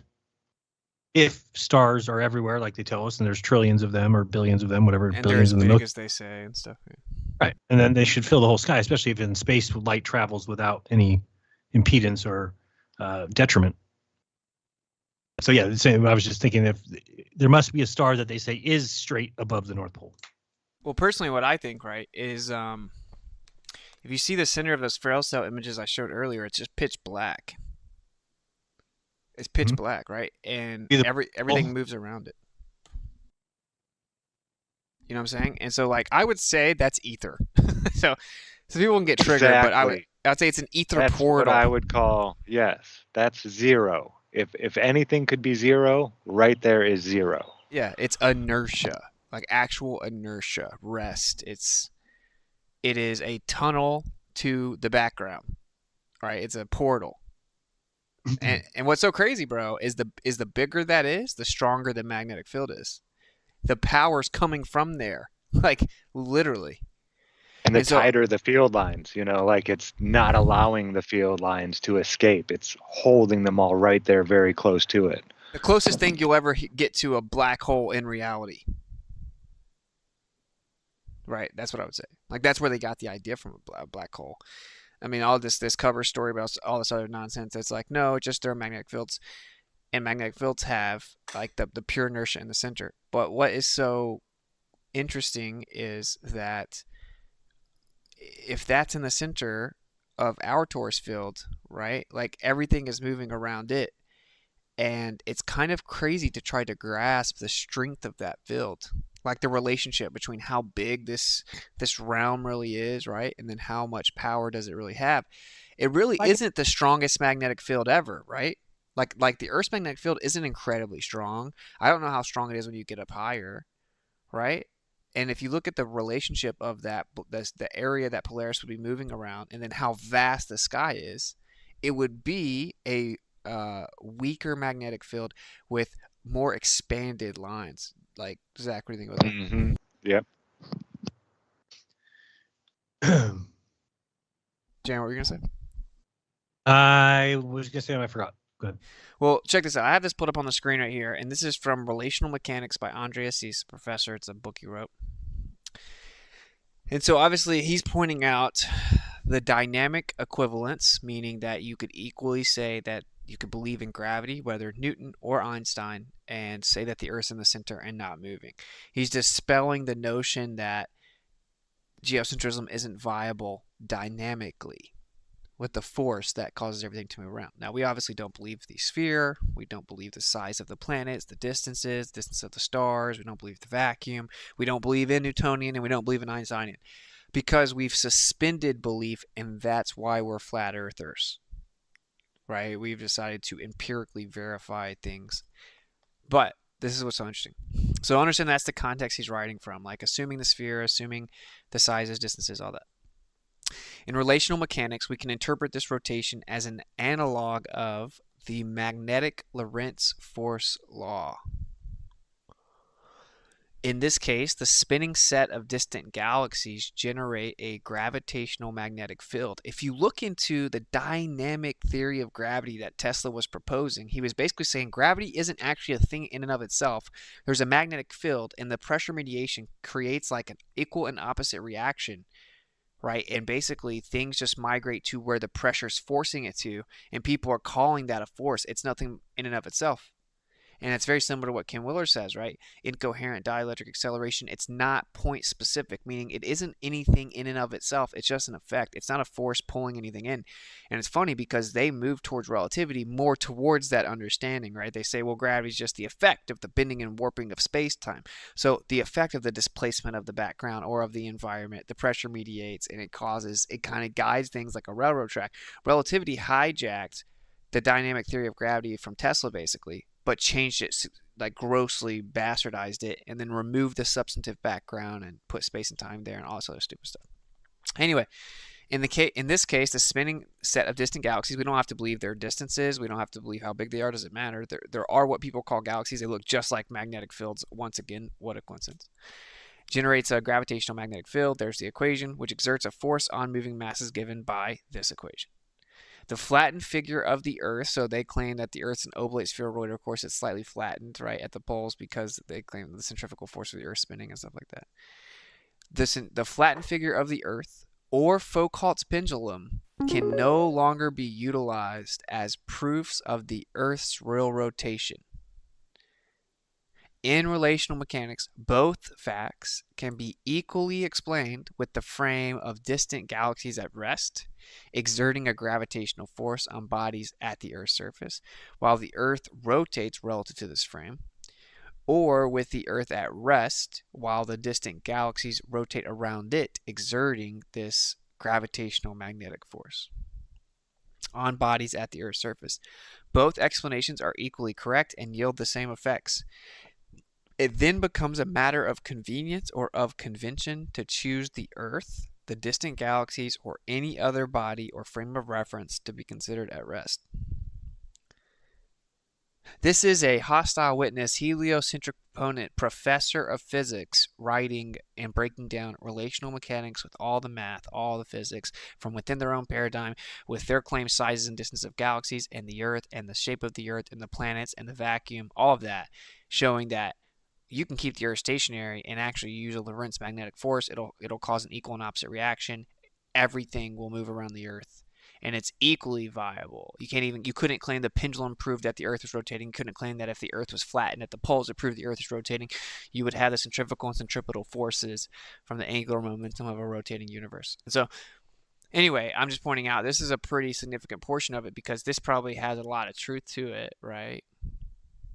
And you can extrapolate from this and understand that you can use this same force and you can apply it to any distances, to any sizes, with any medium to explain There you it go. with a stationary. This is one of their outs right here. Maybe so. Yeah, they may try to do something like that, but do they actually? Do they claim the Earth is still moving? I don't see them ever getting rid of the Earth moving thing. I mean, it just seems wild if they do, but that's a dub.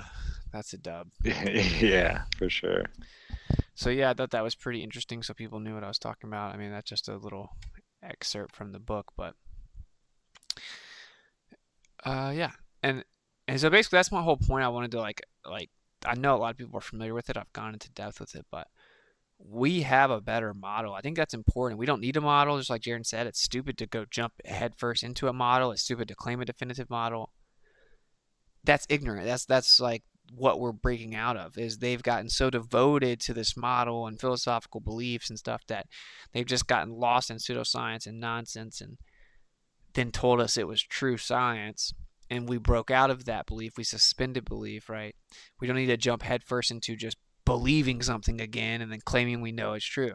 At the same time, it's important to push back against this lie, this narrative that nothing would work if the Earth was in the center and a plane Earth doesn't work at all. No, a plane Earth works better than anything else. A stationary plane Earth works better than anything else when it comes to the overall system from the small to the big. It gives you a grand unified theory. It explains where the Earth resides within the torus field. It explains the sacred, flower of life geometry we see in the sky. It explains the sacred flower of life geometry we see at the smallest scale, because it's all interconnected. It's all the same phenomena. It's all the same expression. We have a far superior model. It's not even close. It's not up for debate. It's just a fact, right? If one model says I need 96% of my universe to be dark matter and dark energy, and we don't know what those things are and we can't find them, but my model, my prediction was off so much I had to fit in missing mass, and so we just had to plug in numbers that mean nothing to try to say it's true. And then the other side says, oh, ours just works. Which one is superior?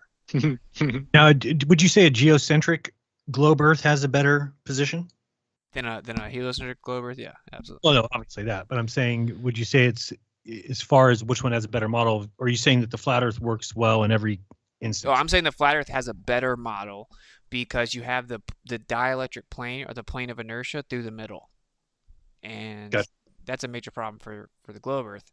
And then what happens is you're going to cut the field right through the middle, and you have one direction of a vortex over top of us, right, which is what we see.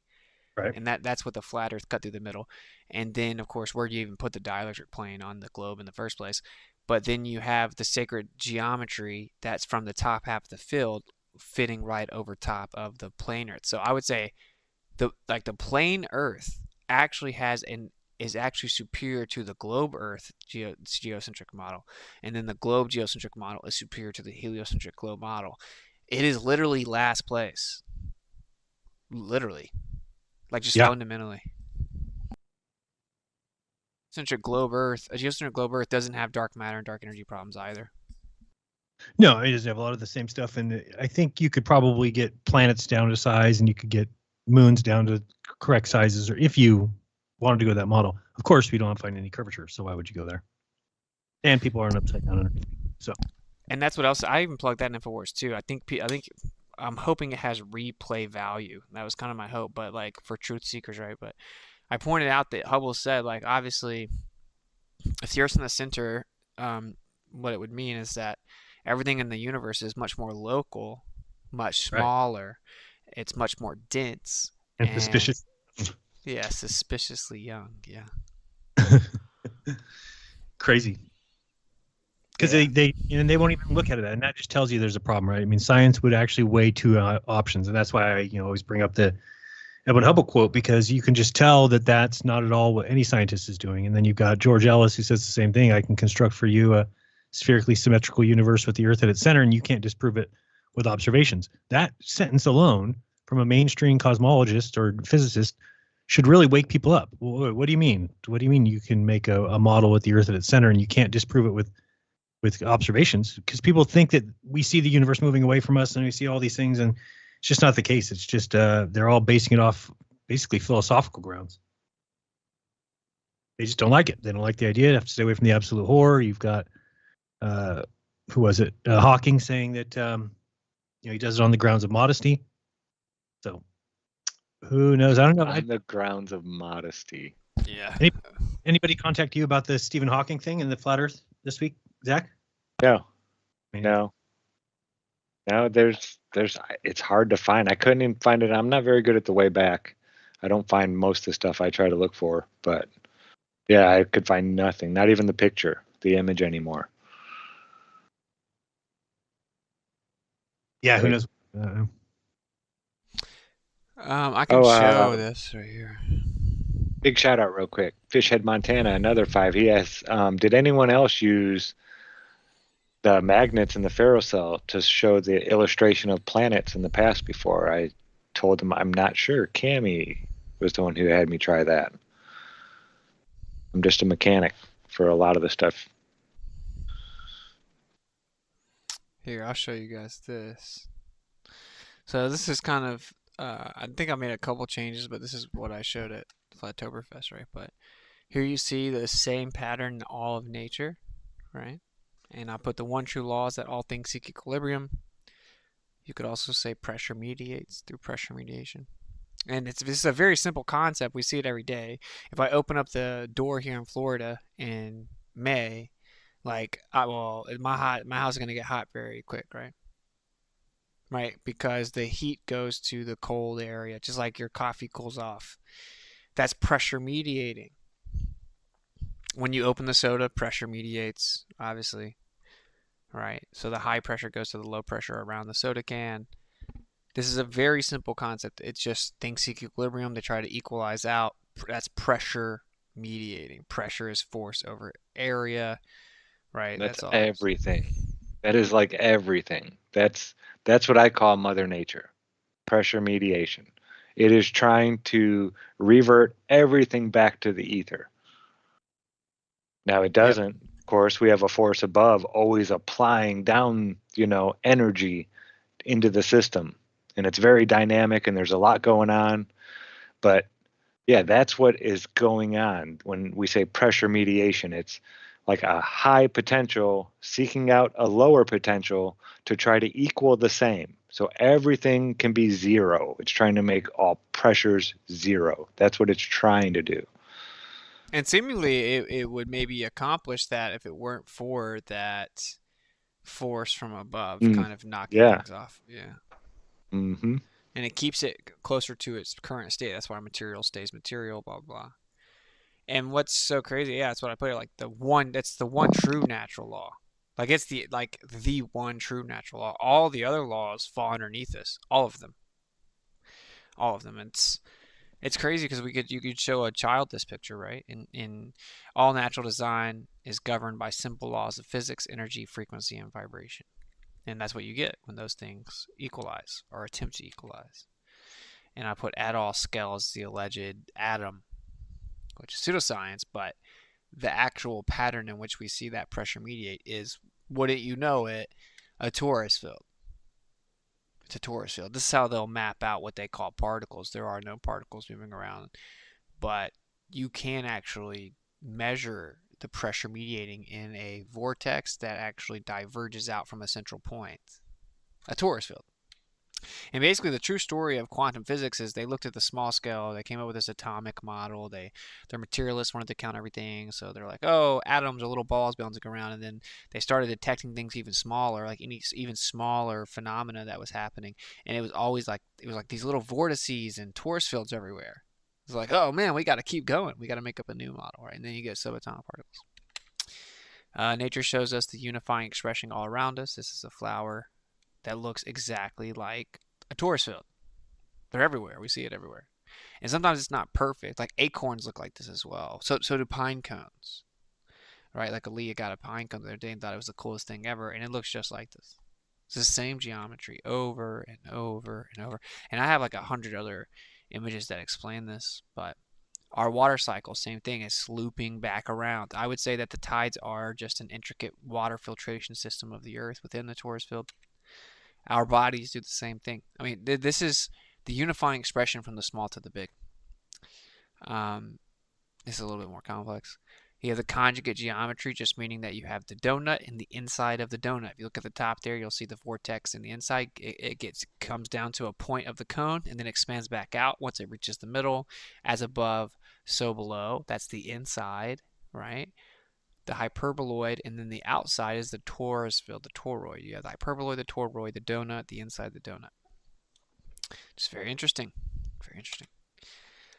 These are all the actual building blocks of nature, vibrational geometry. And so you'll see, just like with the planets, based on their vibration, I would say, they're moving at in a certain path. Which is very interesting. If you look at harmonic oscillators and cymatics and vibratory patterns, even with water and stuff, you'll see these patterns, right? Here they are. Applying vibration to water produces the wide range of geometric patterns observed throughout nature. What a coincidence. I mean, as pressure mediates, it creates these patterns. That's what it is. And like, what is energy, right? They don't even define it in modern physics. They say the ability to do work, which is not a definition of what energy is. But it's all fundamentally tied to the process of seeking equilibrium, pressure mediation. Obviously, everything moving around the sky, what is that stuff doing, right? That stuff that's moving around in a giant circle above our heads, those planets that are making these different paths, what are they doing? What's everything in the sky doing? Well, they're doing the same thing that everything else is doing. They're trying to find equilibrium, and there's something else that's keeping them from getting to that true state of equilibrium where they would cease to exist. They'd revert back to the original state, to the primary state, before it existed, right? Which would be what people call ether. Yeah, spot on. So this is what we see with all the patterns here, the piano notes, right? So you have all these different octaves giving you different geometric patterns. They're all the same. Like all these patterns fit within the torus field. This should be like the most examined and researched thing in the world. Physics should just constantly be looking at what are all the different manifestations and expressions of the torus field based on different vibrations, different energy outputs, different pressure, right? That would be actual physics.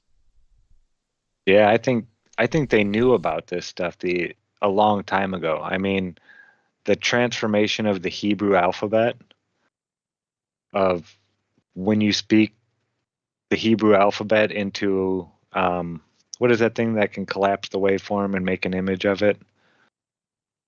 Is that the oscilloscope? I always get it mixed up with something else. Anyway, there's, it looked like hieroglyphics, ancient and paleo Hebrew. Then all of a sudden they came out with a more modern type of Hebrew, and it's still very old, thousands of years old. It's Babylonian. Yeah, it was drastically different than the ancient and paleo Hebrew. And they found out that when you speak, Aleph into the microphone and it collapses the waveform and shows you an image of Aleph, it's the image that is in the Hebrew language. It's amazing. And they all do it. How did they know that without knowing stuff like this, without knowing cymatics? And yeah, it's real physics. So how much you can do is take a box and put clear saran wrap over a hole, shoot a laser through it, and then have it connected to speakers playing certain songs, and you'll see these patterns pop up on the wall where the laser is hitting. That's just wild, dude. Yeah, Kai and myself did that, and it was crazy, bro. And honestly, the degenerate rap, it's much more chaotic, but the really beautiful, elegant music, dude, it's perfect geometric patterns. Yeah, I gotta see that myself, because I've never seen that, but I did see. I remember when Bob was telling me about water and playing music for water, and it's so true with water that you can take your little meter that costs $3 on Amazon, pour faucet water in both cups, and then play Mozart or something to one of the glasses of water, and then play something like rap or something to the other one, and you get clearing up with the Mozart. Pretty crazy.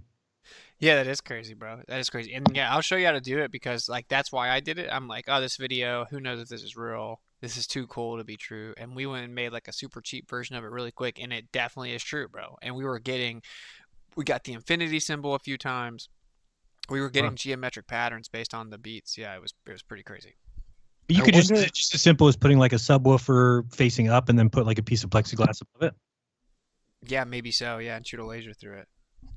I don't know exactly what all I know you can do with like saran wrap or like a water bottle material like plastic.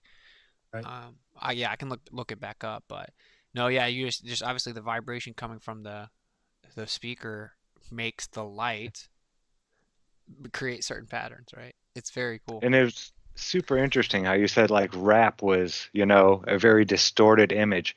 I wonder if we could connect, now not just rap, but certain types of music that people listen to with violent criminals, with having certain frequencies shot at you all the time and this and that. Could it actually affect like how you are? Yeah, I mean, I'm sure a song that says that they're going to drug and rape people and kidnap them and then steal them for, take their drugs and sell crack is probably gonna, and kick in doors and shoot people. You might be more likely to do it as well, right? Like I think the lyrics probably have a lot to do with it too. But yeah, I will say I played a couple B.O.B. songs and they had pretty patterns as well. But B.O.B. also plays many instruments. He plays all his instruments. He has some songs that are like much more out of the box of the quote unquote, rap genre. But some of his songs were chaotic. Some of them had very pretty patterns as well. So yeah, if it's more melodic, you'll get good patterns. Thank you to Doug. Sent us a super chat. Oh, no, he didn't. He sent us a member chat, whatever those are called. He says, Bob would be so proud of you guys. Thanks for everything you all do. Hey, thanks for that. It's pretty nice. And Run Boston Bear is a member. Thank you, Run Boston Bear. JT. Shout out to you guys.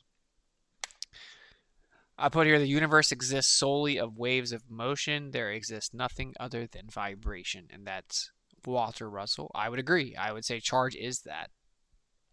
I remember running this by Bob, actually, ironically. I was like, bro, so I just kind of had this breakthrough moment where I don't think there's any such thing as rest. Like, nothing is at rest, and if anything was at rest, it wouldn't be here. And, like, even the smallest scale is actually vibration, and that's what we call charge, because the vibration basically creates friction with its environment, and it charges up. It creates a static friction. So even in like the smaller, what people call molecule scale, there's still vibrations, there's displacement that creates friction, that creates static charge, right? Because it's always creating friction with its environment. So it's actually the vibration, right? The charge is like the effect. And then that charge serves as like the fundamental building block of everything. So it all comes down to vibration, meaning like that wave, that excitation, that perturbation, that displacement, that vibration, the frequencies within the background pull it out of that inertial state, so that state of rest, right? That displacement, it's actually the vibration that does it. And then we perceive it as charge based on the motion. You can get electricity, you can get magnetism, static electricity, you can get light, you can even get matter. What do you think about that, Zack? Dude, it just makes me wonder about how does the sperm and the egg work to create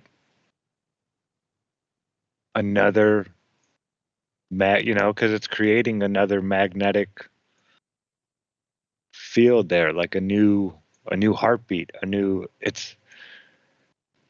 electricity part of it just amazes me. It's a miracle. Yeah, something from the other realm. Something magical is like happening when this takes place. It's just, it makes me so appreciative of just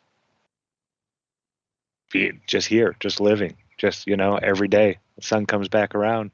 Hey, it's a good day. I don't know. That's how I look at it now. Bro. You see in all of these depictions in the ancient churches, the ancient buildings, and like any type of like scope you use to look at this stuff, you always see the circle in the middle, right? It radiates out from that circle in the middle, and then it begins to disperse and mediate. Look, that's what the Earth is, bro. Like, do you think that the Earth is the one exception?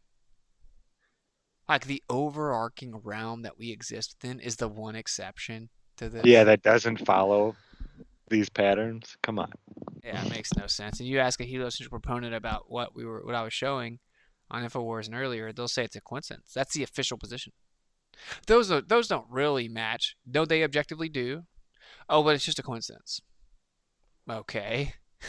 Like the sun and the moon being the exact same size and appearance, just about. Just a coincidence, too. Yeah, it's like even worse than that almost. Yeah. It's crazy, bro.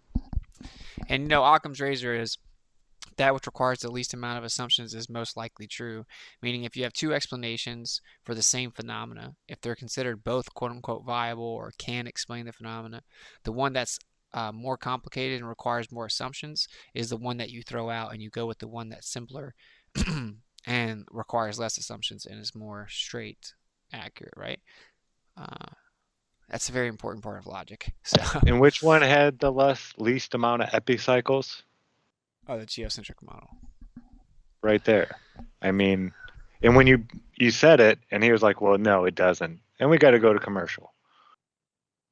I mean, you flat out told him, well, yeah, the geocentric model has less. It's not as inaccurate as the heliocentric model. You just said nuh-uh. Yeah. Yeah, nuh-uh. But if someone watches that and then they're like, if they're like, Harrison's right, and when clearly I knew more about the subject, then, I mean, they're not really ready for it, right? So it's whatever. But, yeah. So this is interesting. They have these patterns even in all this architecture as well. And I think this quote from Walter Russell is very, very profound. I'll say it again. The universe exists solely of waves of motion. There exists nothing other than vibration, and specifically this physical universe, right? All of it is in some form of motion. There is no rest, because like Zack said, if it was truly at rest, it would be in its primary state of rest, which is the background. It's the ether. It's the black in the middle of the magnetic field. It's the primary substrate. It's the initial state. It's the inertial state. It's the thing everything else comes from, like I said on Tripoli. Here's a kind of a depiction of where our realm would reside. You'd be on the plane in the middle. Obviously, it's topographical. You have this torus field, and this is going to extend out. Our plane's going to extend out further and further and further because that, I mean, it would have to, because there is this pressure mediation from the top and the bottom, and it just goes out. And I would say this is all water.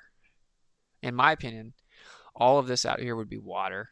Now, I don't know, is there land out here in the water? Like, does the water start further out than the little, is our circle closer within this? Good question, right? I don't know. But the south is where they've clearly just thrown a wrench into everything. It doesn't work with anything. All of a sudden, patterns stop working. Common sense stops working. All of a sudden, the unified scale stops working.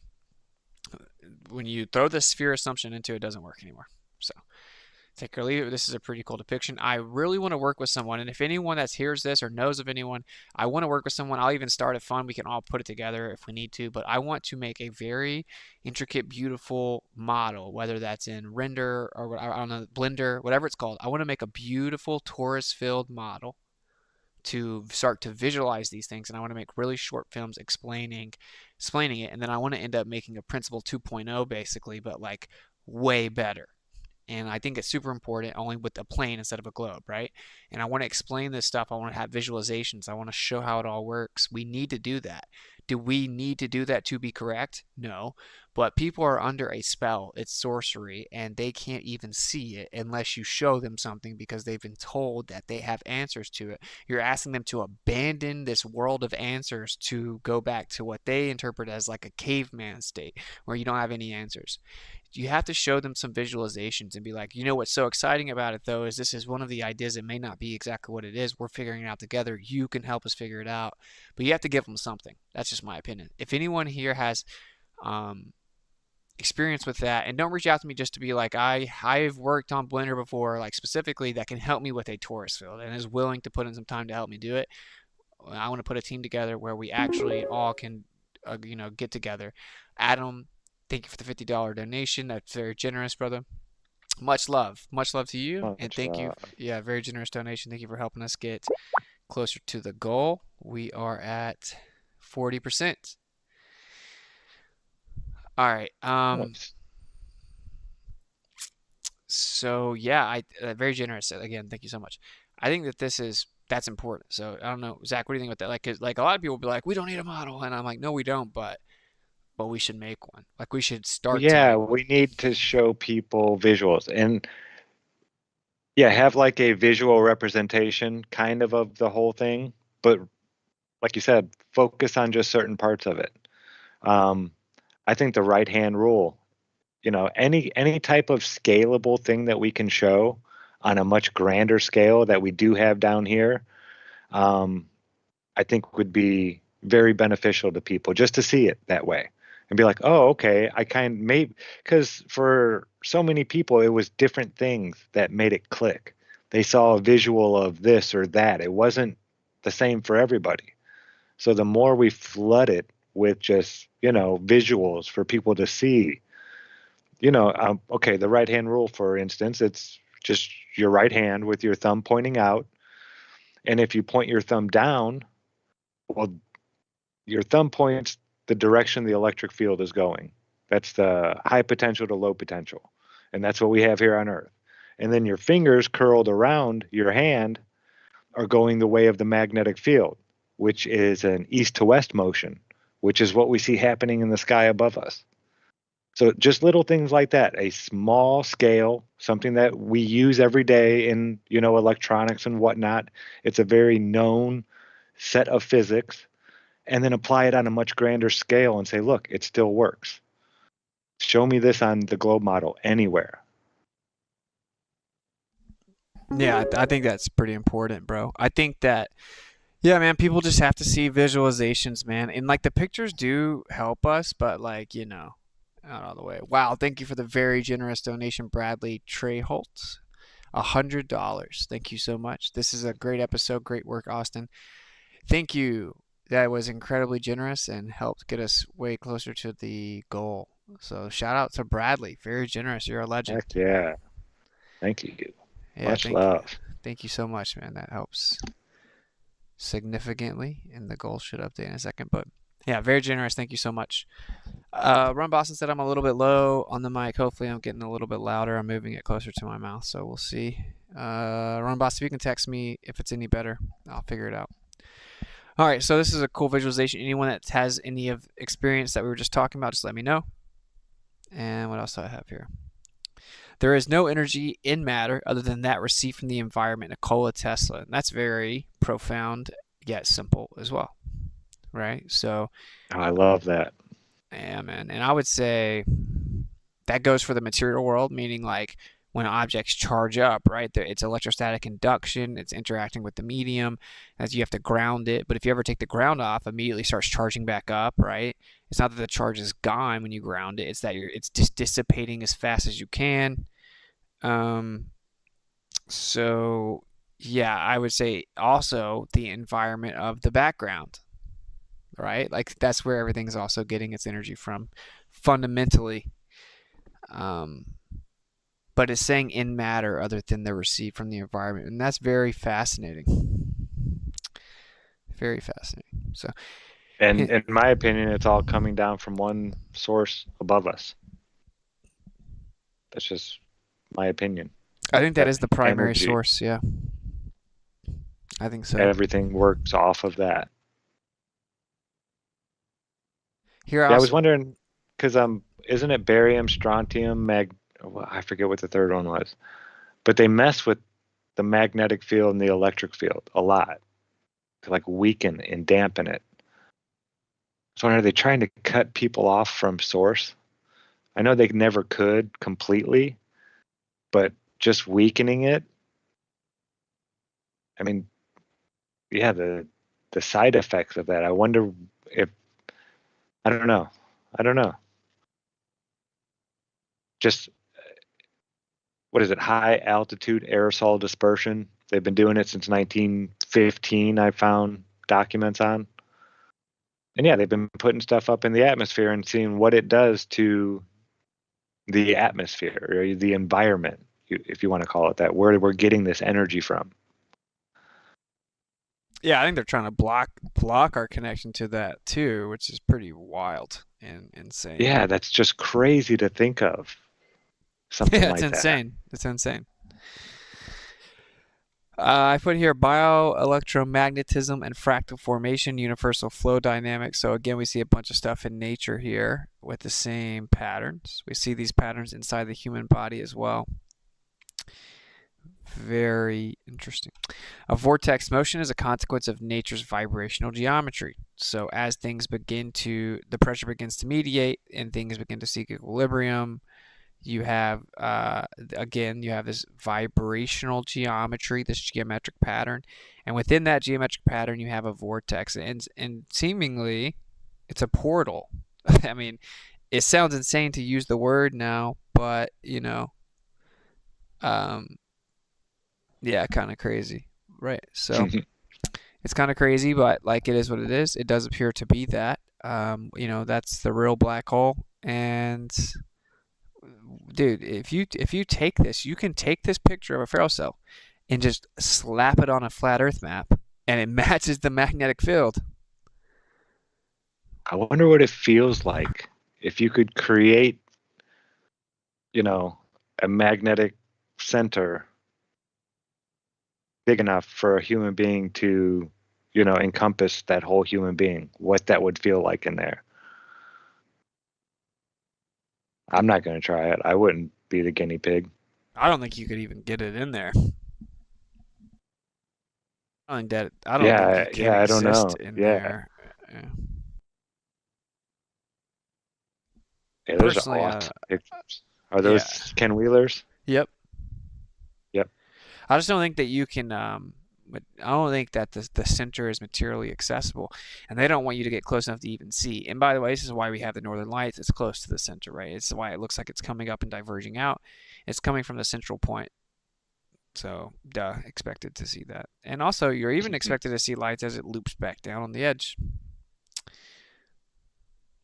because of the excitation of the ether, right? This is the transitional state from the ether. So why would we not see that? But anyway, I don't think they want you to get much closer than seeing the northern lights. And what's so fascinating about it all, what's really in the center is the source of everything towards that direction, because people say, atheists say, they get to the northern lights and then they just fall on their face and start praying. That's a real story of this woman, and that's pretty crazy. But so I think that's a very important part of all of this. Polarization causes the same observed effect as eclipses. This is where it's like moving towards a model. This is when I lost a whole freaking PowerPoint of making a model. But so yeah, like this, it's very similar, right? What we see. And like I said, Enoch says that the moon receives its charge. It gets charged up from the sun up to 14 days and then begins to discharge for the remaining 14 days. So it's in a process of charging up and then discharging after the halfway mark, which is interesting. Kind of works with the plasma idea. Who knows? Who knows if this is what eclipses are, and who knows if it's something else, right? It could be there's some type of other body up there. Who knows? But I just threw that out there. Pretty interesting. These are the things that people act like we have no answer for, and that isn't true. We're just not going to make definitive claims because we don't know, right? This is a bit of a higher level point here, but I have charging is the spatial, toroidal, divergent, magnetic aspect, very simply. What people call positive charge is the process of charging. There are no plus signs, right? And it's the spatial extension. So it's like what we call space, 3D space. It extends out. It's the torus field. It's that magnetic spatial extension, like the magnetic field that we see. It's toroidal, right? It's the donut, and it's diverging out from the center. So it's centrifugal. It's diverging out from the center. And then that's the magnetic aspect, right? That's what we call magnetism. You have the other side, the inverse, the conjugate expression, the other side of the coin, joined at the hip. The opposite, the inverse, and that's discharging, called negative charge. Again, there are no negatives floating around in nature. There are no negatives in nature, period, as Zack loves to say. This is an event. Something's discharging, people call it negative charge. That's the counterspatial, meaning that black area in the center of the field that you can't see.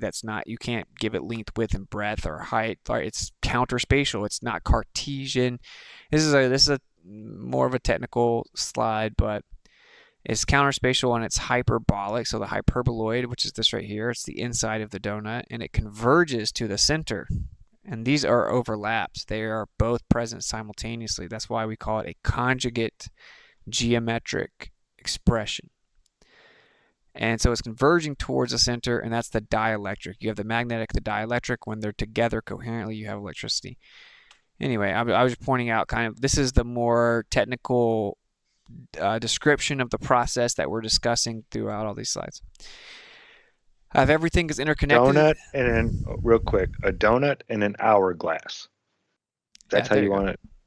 That's an easy way to visualize it. Think of the donut hole going around the center of that hourglass, the skinny part in the middle, and that's the shape of the two together. Nice. And I have everything is interconnected and in a constant state of pressure mediation or seeking equilibrium. And we see this all in nature. These are geographical patterns. These are leaves. This is your heart. These are trees. You see the same thing in your lungs and in your brain and in your arms and in your veins. And everything has this same pressure mediation process, right? These are called dendritic Lichtenberg figures. It's the same thing with lightning. This is just a system discharging, seeking equilibrium, because that's what everything is. Everything is seeking equilibrium. And that's why the second law of thermodynamics is considered like the most bulletproof one, because we know that this is like the fundamental staple of physics. Anyway, if very it interesting. didn't, you would see a skinny branch getting bigger. When do you see that on a tree? When does the branch get fatter the further away from the tree it gets? It doesn't.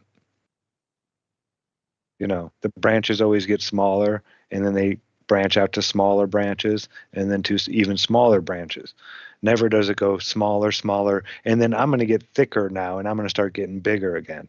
That will never happen, because that's not how nature works. That's it. No, sorry, I was trying to work with my mic, but yeah, no, that's a great point. I mean, it's probably a coincidence that we see this in all of nature, though. Here are more examples here. Like, we literally just see it on the earth, bro. Thanks to Pirate Justin for the $20 donation. Keep up the good work. Thank you so much for the donation. Greatly Much appreciate love. it. Yeah, thank Big you shout so out to Yuppie Dirtball over on Rockfin for the $10. Thanks, man. Much love. I shouldn't say man. Yuppie Dirtball. I'm not sure. I don't want to be, sexist or anything. Women can be yuppie dirtballs too, I guess. Thank you. Yeah, dude, I do the same thing. I say bro, and I know I'm bad about that. yeah, I'm not sure how. Oh, mic. I think I might can figure this out in a second, but my mic volume's turned all the way up. Voice gate control threshold of microphone input. I don't know if that's good. Are they saying it's sounding low? It sounds good here. Yeah, they're saying it doesn't sound that good. I don't think it's your mic, because you sound great to me. Yeah, It must be a connection between OBS and YouTube. Yeah, maybe so. No worries. And then, I guess my breath is popping now. All right, so our bodies mimic nature because everything is undergoing the same process. Here are some more depictions. I mean, it's just pretty fascinating. This is just the discharging process. When the system becomes too charged, it has to get rid of it. It reaches its capacitance limit, which is the threshold for charge, the threshold for electrical storage. Once it reaches its limit, it has to discharge the rest of it, right? It's like filling a pool and then forgetting that the water's running. The electrical... Yeah, it's like growth. Yeah, eventually you get too big for your britches, like Professor Dave. So the electrical energy which motivates us is not within our bodies at all. It is a part of the universal supply which flows through us from the universal source with an intensity set by our desires and our will. Walter Russell. This is a super, super deep point. It's for the higher level truthers in a way, right? I mean, this is a very profound point, and modern materialistic physics would scoff at the notion of this, but oh yeah, will at all. Yeah, I agree. I agree with them. I think energy is will. So that's what I think. Like, it's not properly defined. I think it requires intention and it's will. And there's something setting everything into motion that we then call energy, and that's the effect of that intention and that will. And that's pretty interesting. And, you know, like you said here, the electrical energy which motivates us is not within our bodies at all. It is a part of the universal supply which flows through us from the universal source, the creator, with an intensity set by our desires and our will. Pretty fascinating. Oh, look, just another coincidence. Here's the smaller scale, what they'll call cells. And if you fall into that rabbit hole, it's interesting. But you still get the double torus here, and you start getting the sacred geometry in every single one of these observations. This is literally just the same torus field geometry again. You cannot seriously think it's a coincidence. Yeah. It's all the way to the small scale. Everything is interconnected. We are all electrical creatures floating in the electrical sea of this electrical universe. Walter Russell again. And yeah, we have this giant fluid medium, basically a sea of potential, and we're just swimming in it. We are fish in the ether as opposed to water, basically. It's just why don't fish swim upside down, Austin? Unless they're sick? Fish know which way's up and down, don't they? Yeah. Unless they're sick or dead. Yeah. Yeah. Here is another fail-safe image of a torus field, and I threw in there to be like, oh, you don't have a model. Where's your model? Haha, it looks so stupid. Actually, that's our model. It looks way cooler. Flat Earth is stupid. We're like, what did Harrison say? Something effective, like it's childlike and not awe-inspiring if that's what the creator made. It's like, no, this right here, if you live inside of that, how is that not incredible? And all these planets move within it, these intricate little pieces of a time clock, right? A timepiece, just all moving in their own patterns. This beautiful, super vast expanse, all fitting within this giant torus field, this giant realm, this energy field. We're inside of it. And in the center, there is this portal that goes up, it goes down. I mean, if it goes down, it would technically be a bottomless pit. You would have a topless pit. You'd have an in and out, an entry and exit to this place. You'd have to get all the way to the center to even see it, and we're not allowed to go there. And since you're not allowed to go within 500 miles of each direction, you would assume that it could be something like 200-300 miles, right? So they can't get close enough to see it. Who knows? But there's a circle in the center of every torus field that exists. So this is just a visualization for people. And what do you know? The time lapse of the star trails match the same exact vortex pattern. What a coincidence. This is a bit of a more complicated subject, but we have optical convergence. You see the crepuscular and anti-crepuscular rays there. Even though the sun's only setting in one direction, it'll look like it's setting in the opposite direction at the same time, and everything is converging down to that point. Of course, it loops from side to side. We see that the sun is actually disappearing into the horizon. It's basically melting into it, and it'll actually disappear above the horizon here, but it's a different subject. I just showed that you can replicate that as well. We can obviously explain sunsets, and we can explain the day-night cycle, coincidentally fitting right within the same torus field geometry. Whoa.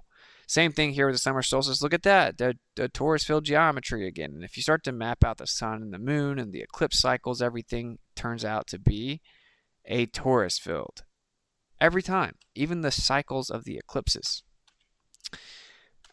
We actually observe the apparent sun as it circles over top of us, appearing to arc, and that explains all observations right here. Not what this is about. This is the sun position data projected onto a plane surface versus pinhole camera long exposure of sun over a year. So when we took the longitude azimuth readings, or the longitude, altitude readings, I believe, over the course of an entire year, and then put it through a computer to render it, it gave us this pattern back of the sun, the position of the sun, the apparent sun. And when we look at the actual sun's path over the course of a year with the pinhole long term exposure, it matches perfectly. These are the same thing, obviously. So again, falling right within a torus field geometry. And as this whole thing was mapped out, I just created a torus field. Here is the apparent diffraction, the geometric pattern in an eclipse. Here it is again What a coincidence. Same geometry, matches the ferrule cell. Wow. Yeah, pretty fascinating. Everything is magnetic, and everything has magneto properties, magneto-reactive properties. So Yeah, it's either dielectric. Well, everything's dielectric, and then there's ferromagnet or diamagnetic. I believe Cami will correct me if I'm wrong, but I'm pretty sure everything in nature is diamagnetic to some extent. And then some things are also ferromagnetic, which is the strong attraction, you know. And then there's para, or no, dia is a push, or a weak push, repulsion. And then paramagnetic is a weak attraction. So everything in nature, just because the magnet doesn't pick it up in movement, it's still being affected by that magnetic field. There's a pressure mediation going on there. Most of them are too weak to really observe unless you set up an example like water. You can put a little beaker filled with water in a floating tub, you know, have it floating on the water, and then you can push it without touching it with the magnet, but you can push it away. It's, you know, everything you can do that with. It will either attract it or repel it. yeah, crazy. It's crazy. Everything's interconnected, man. Here's the path of the moon over a flat Earth. Oh my gosh, it makes a torus field geometry. What a coincidence. Over and over, man. Over and over. We see the same thing. Here's an actual depiction of the moon appearing to be 3D. You would say, does that look like a sphere? Like, yeah, sure. Does it look like it has libration? Yeah, sure. Right? What is it actually, though? Well, it's just a flat piece of paper. That's all it is. So. Wow, that's awesome, dude. Yeah. That has bugged me so much. And it does look like it's rotating. It does. Yeah, whenever I looked at all the people's pictures, I never saw any more. Even though it looked like it was rotating, you never really saw it. It just looked like it was stretching, and that's amazing right there. Yeah, man, I went and put all their home runs in here to show that they're not home runs. Libration is one of them, right? Just that's a flat piece of paper. Looks like a spherical moon. That's has libration. Wow. Here we have the radiant sources. So we have sporadic meteors mapped out. The crazy thing about this is they actually couldn't see them. They mapped these out with different parts of the electro-optical imaging spectrum during the day. They didn't even know these existed. They found out that the sporadic meteors come from 6 primary radiant sources, and they form a giant pyramid over top of us, which is very interesting. And I just threw that in there because I find it interesting that Wait, is... what? How many? 6? Yeah, 6 primary sources, radiant sources of the sporadic meteor showers. That almost looks like the top of a Sephiroth, like what Cami's always talking about. 4 corners and then a thing above it in the center. I don't know, maybe I'm just seeing what I want to see here, but wow. Yeah, it's pretty crazy. Daytime showers, you see that? They couldn't see them at first. And then this they tried to say this wasn't real at first, and they just kept finding it. They still haven't figured out how to explain it. Here's the ferrule cell of a torus field in the top right. So yeah, this is it says toroidal energy, dynamics of magnetism, light, and electricity. Again, this is basically a working flat Earth model.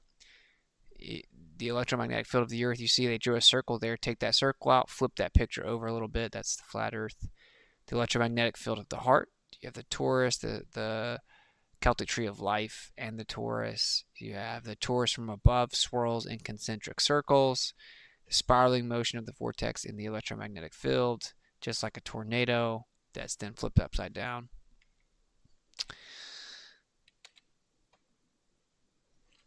Oh, there's a lot more here. We won't go through all this, but here's, of course, what they claim that the Earth is flying. Here's Einstein saying you can't prove it, that the Earth could be geocentric, that actually it was falsified. Michelson Morley, now what this is about.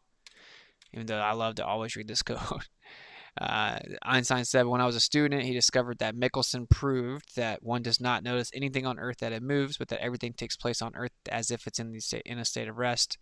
Oh, but it couldn't just be in a state of rest, though, right? Here is another depiction of this torus field geometry. Here are all the measurements and tests with interferometry that have verified the vortex over top of the Earth that I referenced in my X post. So here's the magnetic field in the magnet, the dielectric field in the magnet. You have the toroid, the hyperboloid, the donut, the hourglass. You have the divergence, the convergence, the magnetic, the dielectric, the centrifugal, the centripetal. These are all inversely related, but simultaneous. So simultaneously inverse, meaning conjugate. It's two sides of the same coin. They're joined to the hip. Can't have one without the other. This geometry is the answer to everything in the universe. Again, we have the time lapse. Here is all of the planets from a geocentric position in their cycles, and you get that's why it's called the flower of life. It literally makes like a flower pattern in the middle. And you see all these other patterns. It fits right within a torus field. And in this picture, you can't see the center super well, but the video that Zack showed, you can see that flower manifest very clearly in his image, in his video, right? And it's where these loops they meet each other at such an angle that it creates like a flower. So everything is looping in a magnetic field, and that's what we see in the sky. Very fascinating. That's really cool that he showed basically Venus, the path of Venus, and it makes this little flower just like we see in the planets. So yeah, that was Cami's idea. That blew my mind when that worked. I was just like, no way. I thought, okay, we might get, you might be able to see it in, because you can see it in there in the big one, kinda, if you pick it out. But when she said that, oh yeah, we'll just change the number of lights, because you can see that one at Ken Wheeler's. There's a lot of light sources there. Imagine if you go back in time and this was kind of a debate, and you could show all of the planets mapped out from a geocentric position, and then pull out a Farrell cell and show them. They'd be like, "Oh my gosh, this is clearly what's happening." Like, it's crazy. Now they act like it's like you're stupid for even bringing it up. It's like such a clown world. Here's Mars from a geocentric position. What a coincidence! What a coincidence. So, and that's Tycho, Mars in the Tycho model, and then Kepler's little-known diagram beside it. Geocentric paths of the planets all mapped out and overlaid here. Again, what do you see as the overall geometry? You see the torus field in the path of the planets. Here is a dead star's magnetic field, tricked astronomers into thinking it was heading our way. And then they claim that they discovered that actually it wasn't heading our way, right? It was just the magnetic field. It was blue shifting. So they said, oh, well, redshift and blue shift means things are moving to you or away from you. And that's very important in their model. And I used to tell people, no, electromagnetic retardation based on the actual magnetic field, and you'll get that illusion, certainly if things are diverging out. It's called electromagnetic retardation. And people said I was stupid and insane. And then I found this article where the mainstream admits, like, oh, we thought the star was coming to us because of blue shift, but turns out it was just the magnetic field. So mainstream astronomy has conceded that the magnetic field will actually cause the effect typically attributed to acceleration or expansion. Here is Ken Wheeler explaining it. Ken Wheeler demonstrating magnetism as physical mechanism for phase shift in light and the effects of relative motion. When light travels through a medium with a refractive index different from air or vacuum, it can experience electromagnetic retardation, which is caused by the interaction of the light with the electric and magnetic fields of the medium. This can lead to a change in the wavelength of the light, resulting in a phase shift. When a magnet is placed over a ferrocell, the electromagnetic field created by the magnet causes a phase shift in light passing through the ferrocell. The LED lights around the ferrocell split into a red shift and blue shift at opposing sides of the magnet's north and south pole, with the north pole producing a red shift and the south pole producing a blue shift. Moving the ferrocell over the magnet changes the polarity, causing the north pole to produce a blue shift and the south to produce a red shift. This is a very important distinction between space-time is that spacetime has no refractive index. The mechanism by which general relativity claims phase shift is induced is because of an object's gravitational field affects spacetime, causing it to bend and warp, and it's the light traveling along that curved path that produces the effect. If space-time curvature was ultimately the cause of any star displacement, the redshift would specifically match relativity theory's prediction during the 1919 eclipse of any subsequent observations of Venus throughout the year. No space-time redshift has ever been demonstrated or observed in these observations that would easily establish cause and effect relationship for light being displaced by space-time curvature. And then here are all the planets once again. You got Mercury, Venus, Mars, Jupiter, Saturn. Venus and Mercury blown up to the right. This is actually the picture that Harrison brought to the debate to show why geocentrism doesn't work. And I'm like, man, you're setting me up here. And here's the ISS path on a flat Earth, and here's the Frail cell image again. So it all matches. I know I'm beating in your head, but I mean, it's just, I feel it to be very important. Side note here, it says plasma. I think there may be layers of plasma as we get higher contained within a magnetic field, which would give you the shape that we have, and it would create a plasma torus field. And so then when I finished it with the same slide I did at the beginning, this is the all natural design is governed by simple laws of physics, energy, frequency, and vibration. The one true natural law is that all things seek equilibrium through pressure mediation. That's going to create the flower of life geometry that we see in the sky from a geocentric position. A flat Earth will be the plane through the middle of it. Our model is far superior to their model, and it's due to unifying all the scales in a fractal reality and a viability on its face that they do not have. And you can use a magnetic force to explain how everything in the sky moves. The end. All right. Nice, brother. Yeah. I loved all those images, man. Can I get the screen real quick? I wanted to show you something. You're like the North Pole, right? Now, a lot of us have seen this one before. You can't verify it. It says it's from the Mir space station of the North Pole in, I think, 1987 was what it said. And this part was really interesting right here. You said Ezekiel 1:4, King James Version. And I looked, and behold, a whirlwind came out of the north, a great cloud, and a fire enfolding itself, and a brightness was about it. And out of the midst thereof, as the color of amber, out of the midst of the fire. Now, you've seen this before, right? Oh yeah, yep. They say this was the North Pole from the Mir space station. I think it was from 1987. Mir space station of the North Pole. And yeah, that's all they show on this one.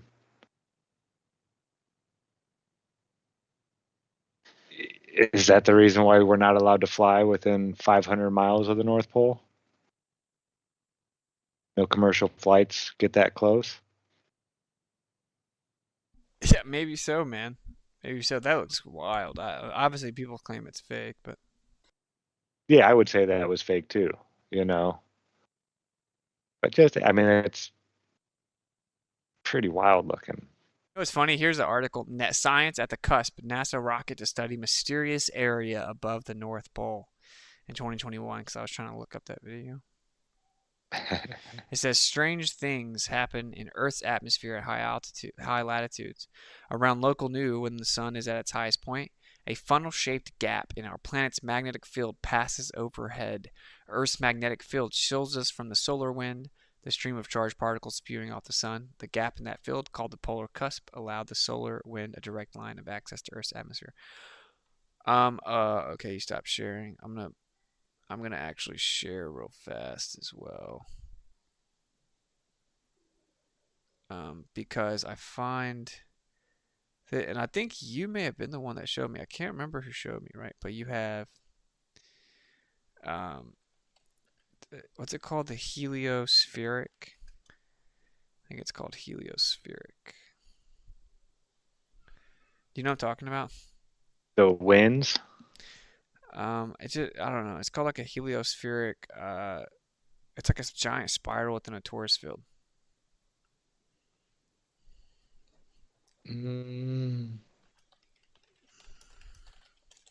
I don't know. Was that Dr. Zack? Decimal Z? I might have been someone on Discord or something. I don't remember. Here we go. Yeah, I know. Heliospheric current sheet. You see this? No, I'm not. I'm seeing Oh, share screen. This is what they claim that the sun is doing. Oh, yeah, okay. Yeah, Cami was showing me stuff about this, and as soon as I saw it, I wanted to share it with you. But yeah, I didn't delve super deep into it. But yeah, that's what our electric field is doing. It says the heliospheric current sheet results from the influence of the sun's rotating magnetic field on the plasma in the interplanetary medium. The wavy spiral shape has been likened to a ballerina skirt. Look at that, bro. It's gorgeous, isn't it? So it's saying the sun is letting off energy like that, and we're getting hit by wave after wave after wave of it as it's coming out. Yeah, it's funny though. It's just so funny that, I mean, as the sun rotates, its magnetic field twists into an Archimedean spiral as it extends through the solar system. This phenomenon is called the Parker spiral, after Eugene Parker's work that predicted the structure of the interplanetary magnetic field. The spiral nature of the heliospheric magnetic field was noted earlier by Haynes Alvin based on the structure of comet tails. The influence, you used comet tails to predict the magnetic torus field? That's crazy. The influence of this spiral-shaped magnetic field on the interplanetary medium creates the largest structure in the solar system, the heliospheric current sheet. Parker's spiral magnetic field was divided into by a current sheet. So it's pretty interesting. It's certainly pretty interesting that it's like everywhere, right? So anyway, yeah, I was thinking that might be some kind of piece to the puzzle wrapped up in there somewhere if you put that over a flat Earth somehow. Maybe not that image, but just the way the sun's coming off, or the energy's coming off the sun, and apply it over a flat Earth. I know when they measured the electric field at different locations, different latitudes, all along, I think they did it in like 4 or 5 different places. Real far up north, like at 45, equator. I don't know if they did the south yet.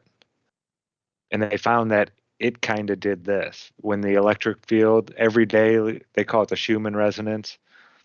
And UTC time, I think it might start at 7 p.m. or it might max out at 7 p.m. It's been a minute since I read up on it. But it gains potential about 15%. But it's almost like it doesn't all happen uniformly all at the same time. It all raises up and then goes back down. It kind of does like from the center out, almost as if you dropped a drop in water, and then it goes out in a wave almost. Now, I've found papers that have said both, but the only one that had the measurements was the one where it showed that, at this time, this was here, and it happens pretty quick. It's like a 7-hour phenomena altogether, I believe. 7 p.m. to like 4 a.m., something like that. That's a 9-hour, something like that, though.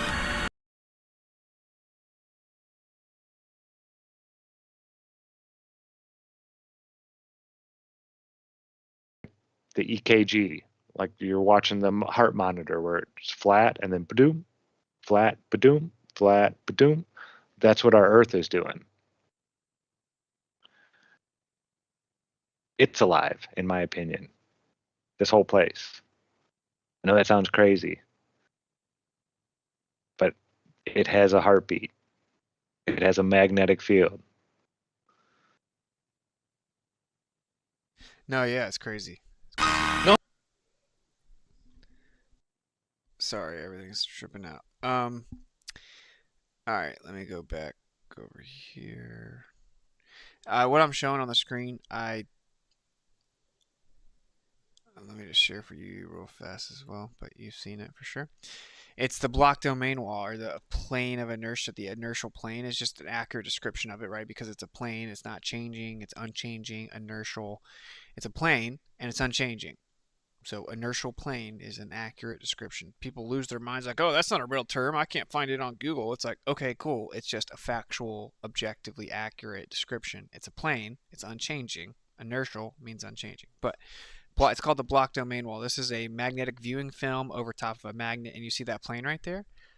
Yeah, I think that's flat. I think that's a plane. I think that's flat, bro. That's where we live, man. Okay, and we see the top half of it. We live inside that field, and this is it on the left as well.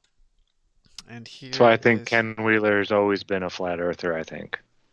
He knows it would be bad for business. But he always says this is the only place life can exist. Yeah, it's the only place that can sustain life. Here's another depiction of the block domain wall as well. I mean, I feel like you gotta kind of have an insane bias to ignore this.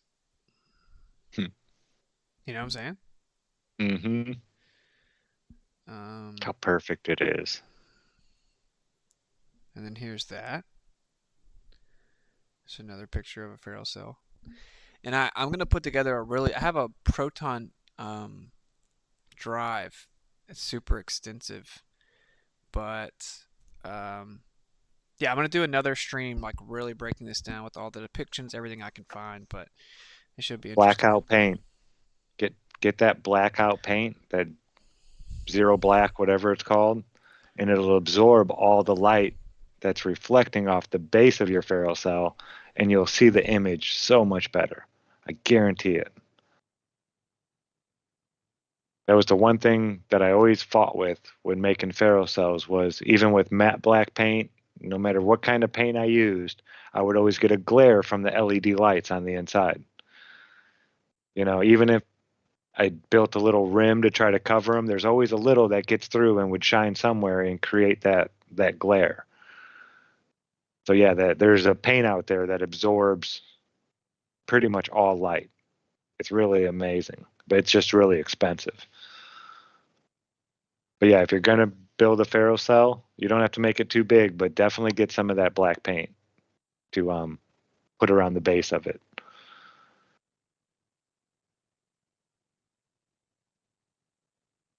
I'm planning on having one of those for Flattoberfest this year. I want to build another ferrocell. I found a really a lot cheaper way where you don't have to use the special glass and you only use one pane of glass instead of two, because the two gets real messy and you get bubbles in there. And then the magnetic filings, they kind of get magnetized into place if you leave the magnet there too long. And then you can't get that image out of it, and you'll always see it there when you're trying to look at the magnet. You'll always see those lines. They like burn into the magnetic lines.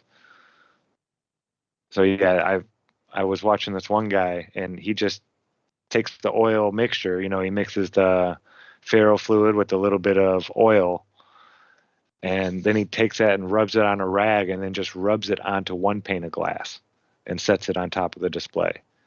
And it worked even better than having the two panes of glass with the oil in between. No, that's cool. I definitely want to make a ferrocell for sure. Yeah, they're Make a fun. video. It's And really neat. I got that new camera. I should be able to get pretty decent footage of it, hopefully, as well. Yeah, even I got some okay footage with a crappy phone camera, you know. You do it in a dark room, of course. And if I didn't have the glare, here, I could even probably bring it up for you. I made a video about it, my first homemade ferrocell, not one that we bought, but I actually made this one. Like cardboard and, you know, window pane glass and stuff like that. It was, I think, like 30-something bucks altogether. And that was mostly the ferro fluid. How much is it to buy them? Oh, they're expensive. It was like, that was 6-7 years ago, and it was like $250, $300 for a really small one. Oh. And then like $500 for a 4-inch one. It's the one you used in that video. That was, I think that was like $400 for that. Because that one looked dope. Yeah. But that one, like I said, magnet had got left near it and it burned the image into it. And then I had to like break that one apart. I took the lenses apart and then made it so I could put them back together again. Yeah. Oh, but here's my first ferro cell. Let me change. Okay. So let me make sure I'm not sharing.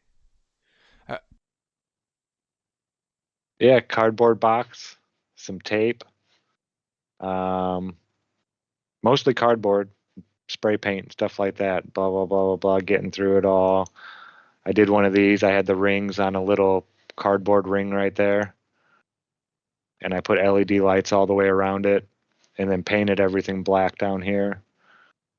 I still get a pretty good glare, but you could still, when I get it going. Let me see if it gets any darker here. Yeah, you start to see them right there. But see that glare in the back? I could see it a lot better.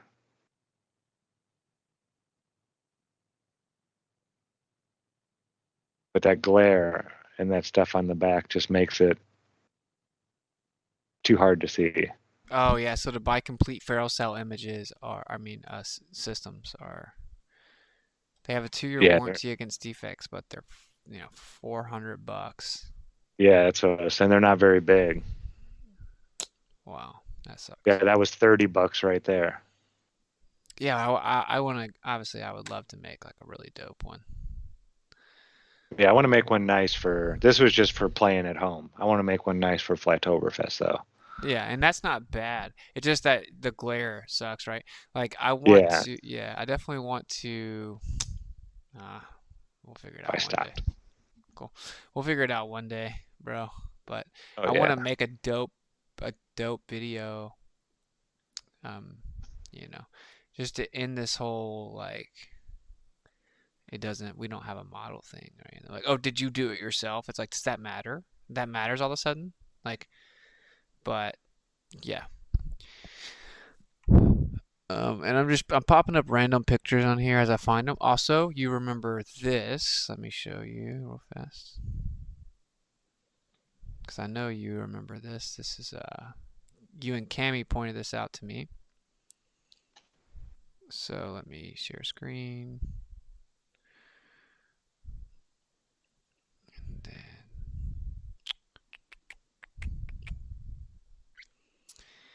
all right, you can see that? Yeah, yeah. Yeah, so this is pretty cool. That is awesome.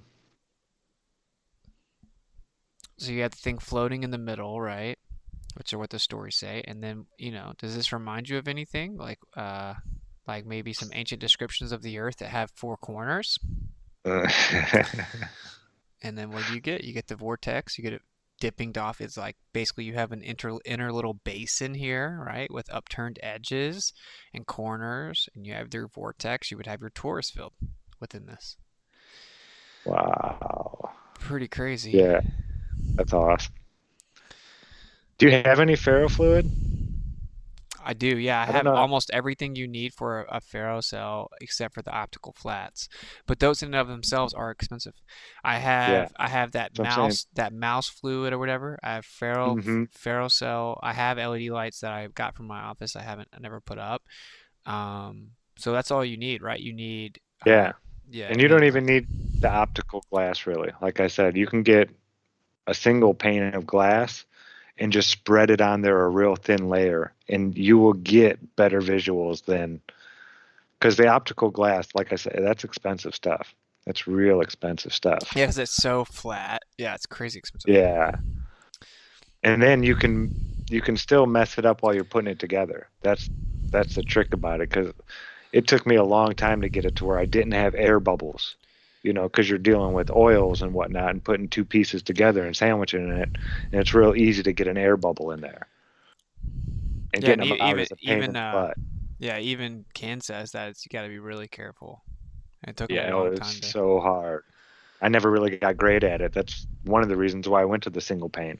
I was like, oh, this is way easier than messing with all that nonsense with the 2 panes. But yeah, if you want to make one that's, always together in there, and all you have to do is pick it up and set it on there and you're ready to go, the double pane's what you want. And if you do a double pane, you do want the good glass. It does make a big difference. Okay, I'll have to figure out what I'm gonna do because I mean, even just buying all that stuff, like the exact same fluid he suggested, and the ferro fluid, and a few other things, it still ended up costing me quite a bit of money. Like I remember my Amazon Oh cart, yeah. I freaking Klarna it or whatever, like the payment plan, because I did that and I did the stuff to replicate the double slit, and by the time I checked out, it was 400 something bucks. Here's a little video I put together of oh, am I not? I'm probably not showing you. Let me. Oh yeah, I am showing you. You can see that? Yeah. All right, let's play this. This is cool. So that's a ferrule. So obviously this is a Ken Willer video. And I mean, like I said, again and again, like we live within that, bro. That's what all the evidence says. That's what the empirical measurements of the surface of the Earth say when it falsifies the claimed curvature of the Earth. If the surface of the Earth is not curving anywhere, what is it? If the Earth isn't moving, what is it? Okay, well, it's a stationary topographical plane. If we have gas pressure here, what is it? It's contained. So we live in a stationary topographical plane, a system that's contained, right? And that's the default position, and not even only that, the other option has been falsified. So now we're going to look at all the evidence. Everything's magnetic. We have a magnetic field in the Earth. Like this is the geometry of everything in existence. And what we're left with is you reside within something like this. This is the top half of it. That's convenient because that would be like looking down on the Earth. We live in the plane cut through the middle, so you only see the top half of it. No one's dug further than 7.8 miles. We wouldn't expect you to because you're at the pressure is being mediated so that people understand. And maybe this will show you the other way. This is the top-down view, but when we saw the side view a second ago, you have the pressure being mediated from the top and the pressure being mediated from the bottom right there, right? Pressing to the central point. If you were to try to dig through the central point to the bottom from the top, you can't get there. You'll never get there. It would be impossible. It would destroy matter before you got there. It would rip it apart. Same thing with getting to the center. And I even asked him, Willer, I'm like, do you agree that the center wouldn't be materially accessible? He's like, of course not. So this is, you've seen this obviously, right? This is the rendering, the FE core rendering of the sun positions. And what does it do? It gives us a torus field, right? The apparent position relative to each observer, which is what the evidence says, right? Gives you a torus field. These are the magnetic declination lines as we start to mess with them.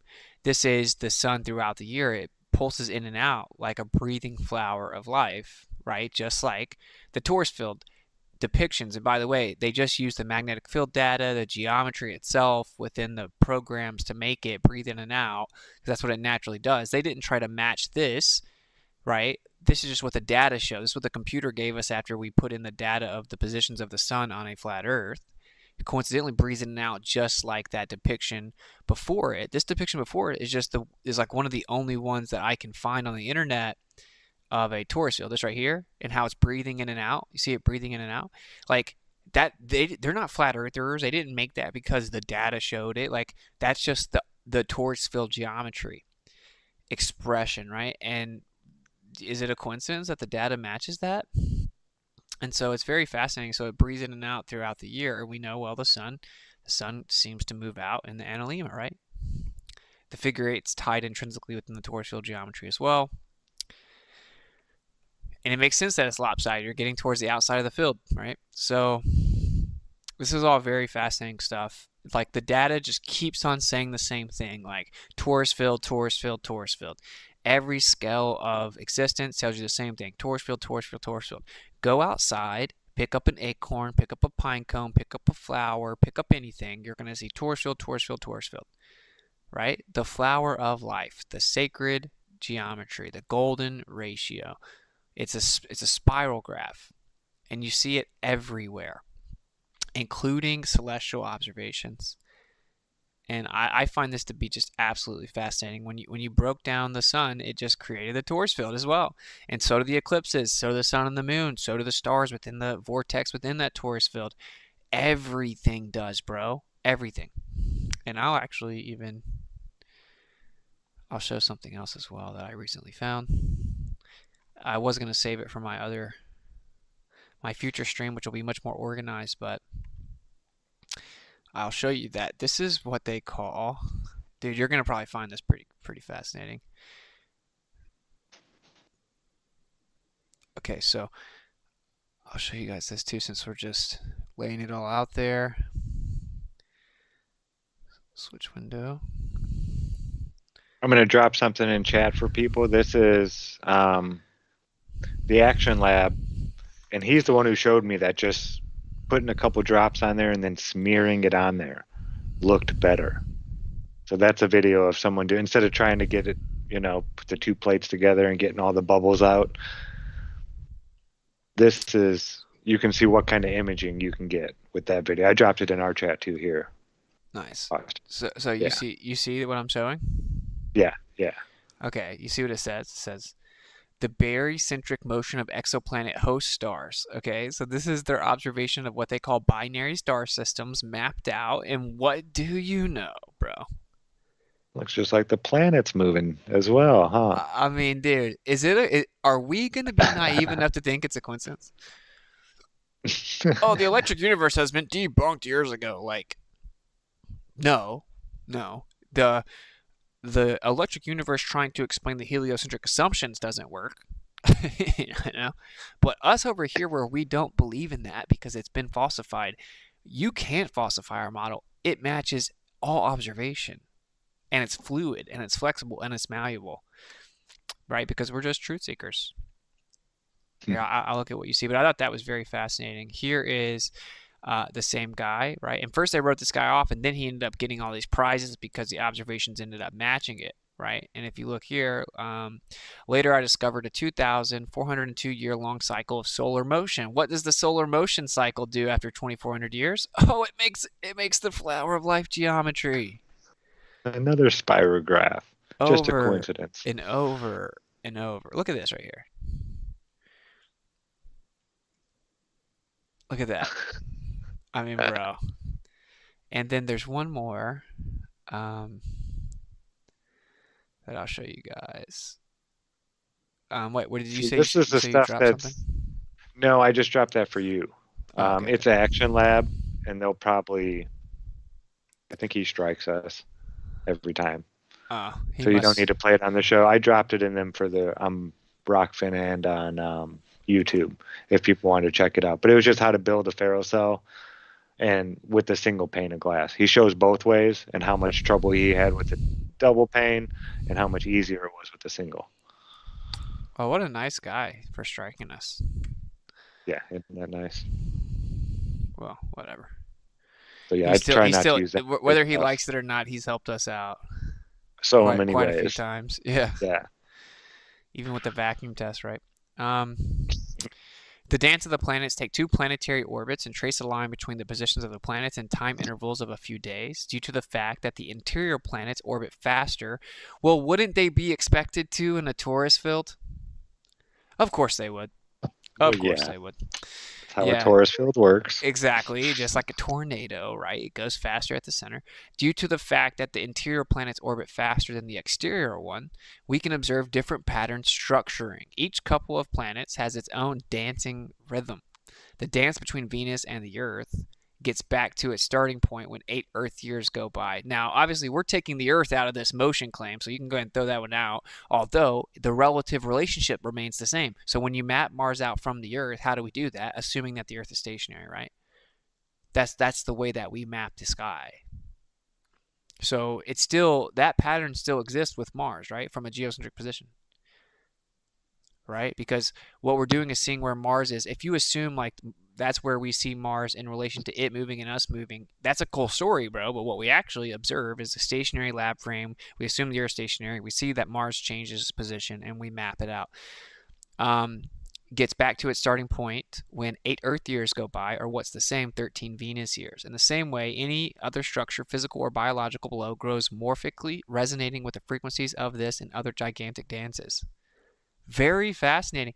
And it's interesting, right? Because when you get into Kepler, he said that basically the sun sang this celestial heavenly song, right? So, Pretty fascinating. Celestial heavenly song. I love that. And it's funny because I mean, he was more accurate than what they would say. He was obviously, as far as we know, incredibly wrong about the just absurd notion that the Earth moves. But and then we have this. A couple more things I want to show. Switch window. Okay, look at that. Oh, let's put the sun and the earth, and I believe this is Venus, over top of a plain earth. And what do you get? I mean, guys, if you stick your head in the sand with this, you're allowing them to strip one of the most fundamental aspects of discerning truth, which is pattern recognition. You don't even have to be some genius to recognize this pattern, right? It's in your face. Pattern recognition is how you discover truth. Pattern recognition is what they test on IQ tests. That's one of the primary points that help you discern truth. If you're even in this chat, you typically excel in pattern recognition. I'm preaching to the choir. How I found the creator right here. Yeah, because how do you deny it? How could you deny this, right? And you will hear people deny it, and it's because they've just had their own discernment stripped from them, and it's really pretty sad. Let's see. And I get it. It's scary to, tell the masters, no, I don't believe you. You're wrong. But guess what? We're still here. We've been doing it for almost a decade. They haven't come and struck us down and spanked our hands or anything like that. You're allowed to disagree, at least in this country. I can't speak for everyone. But here we're allowed to disagree with people. By the way, I will drop some of these PDFs about the solar motion and stuff. I'll even show it to you right now. I'll drop it for you guys. And the GLOBEBUSTERS Telegram, that's t.me/GLOBEBUSTERS. So we have the prominent 1.6-year periodicity in solar motion due to the inner planets. What's so interesting is the interferometry measurements directly correlate to solar motion periodicity and lunar motion periodicity, which is what directly falsifies the claim the Earth is moving. So the interferometry measurements, they change with altitude, they change with the time of year, the solar motion and lunar motion periodicity, they change with direction. They change as you get closer to the sky, right? That's what altitude means. Major problems for them. Perfectly it matches what we expect to see. And here you see the pattern again, right? I mean, this isn't particularly complicated. We've been brainwashed with math when the actual language of the universe is geometry. And there is another one that I have, but we'll take this off for a second. So, yeah, what do you think? I think I've really kind of beat it into the ground at this point, but it seems obvious to me, at least. I see all the magnetic patterns up above. The vortex, the flower of life. And, like we said, all the different types of elements have different magnetic properties. They're not going to all be affected the same way. Maybe the wandering stars are, more different than we know. And maybe they act accordingly. Maybe there are different elevations in the vortex. There's so many possibilities, so many puzzle pieces. But yeah, the more we can comprehend this kind of stuff, how magnetics just naturally work, and electricity and all this stuff, pressure, everything's pressure mediation, everything. No matter what kind of a pressure it is, an electrostatic pressure, a magnetic pressure, it's all trying to mediate. That's just how this place works. And once you get that key fundamental down, it all starts locking together and the puzzle pieces start falling together. You just got to get over that, get that main basis that everything's trying to equalize. That's what nature's trying to do.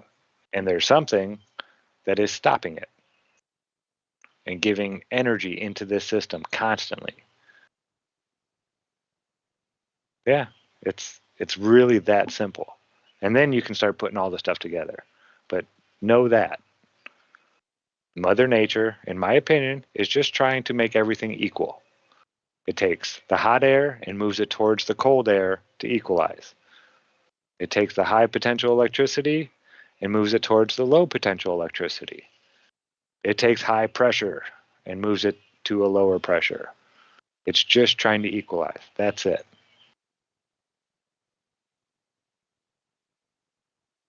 Okay, my rant's over there. Sorry, I thought I unmuted. No, it was good. On the dynamic, I would say like I really resonate with the saying from Ken Wheeler, right? That nature is simple, just not simplex. On the dynamics of a charged particle in magnetic fields with cylindrical symmetry, of course, the particle thing, leave it behind. But what do you know?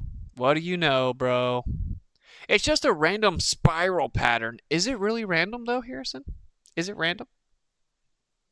Because I don't think it's random. I don't think it's that random. It's not random in any other portion of existence. And this is nothing new. This is like old school, these patterns. That's the part I don't get. Well, when we're not really taught about that they do the exact same thing in the sky, maybe a couple degrees off. So it kind of looks like a spiral graph, it goes around once and then it offsets a couple degrees and goes around again and goes around again. It's designed. This isn't by happenstance, accident. It's got, depth to it. It has, yeah. It's beautiful. I don't know, man. I don't know how, it's almost like people don't want to see it. That's the only way I can explain it. You can't not see this stuff once you're shown. And then it's an internal choice after that. Then it might be something you're struggling with in your life that can't let you acknowledge this, that it's a possibility.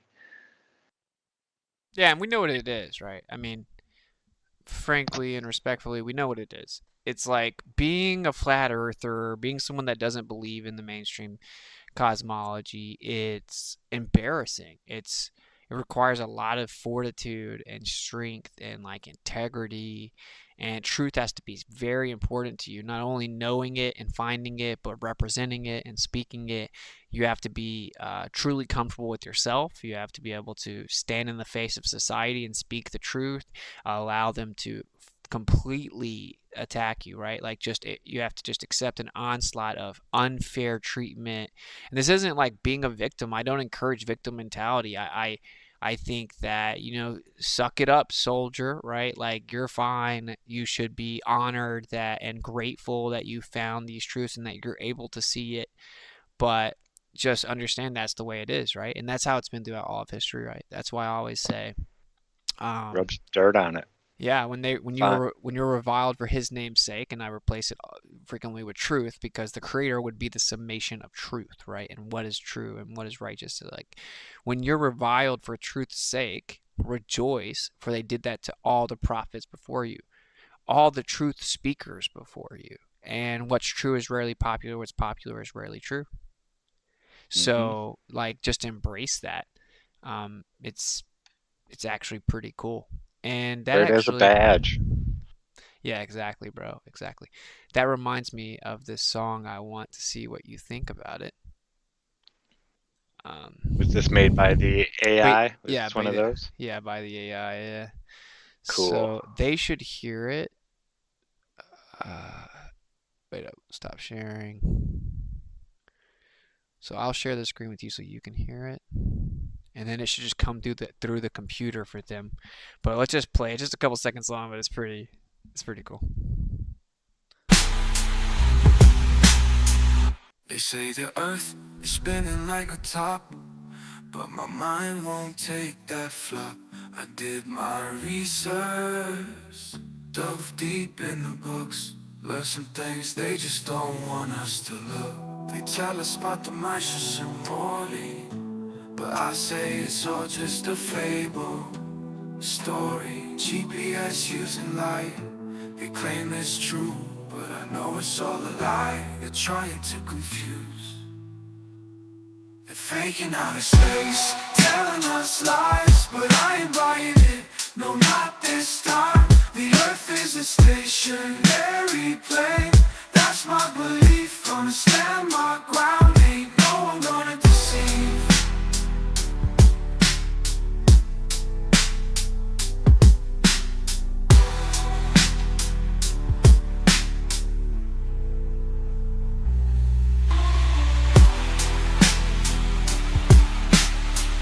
It's pretty fire, huh? It's pretty cool. That's wild, man. That's a And banger. how much did you have to put in there? It was free. Like, okay, I put.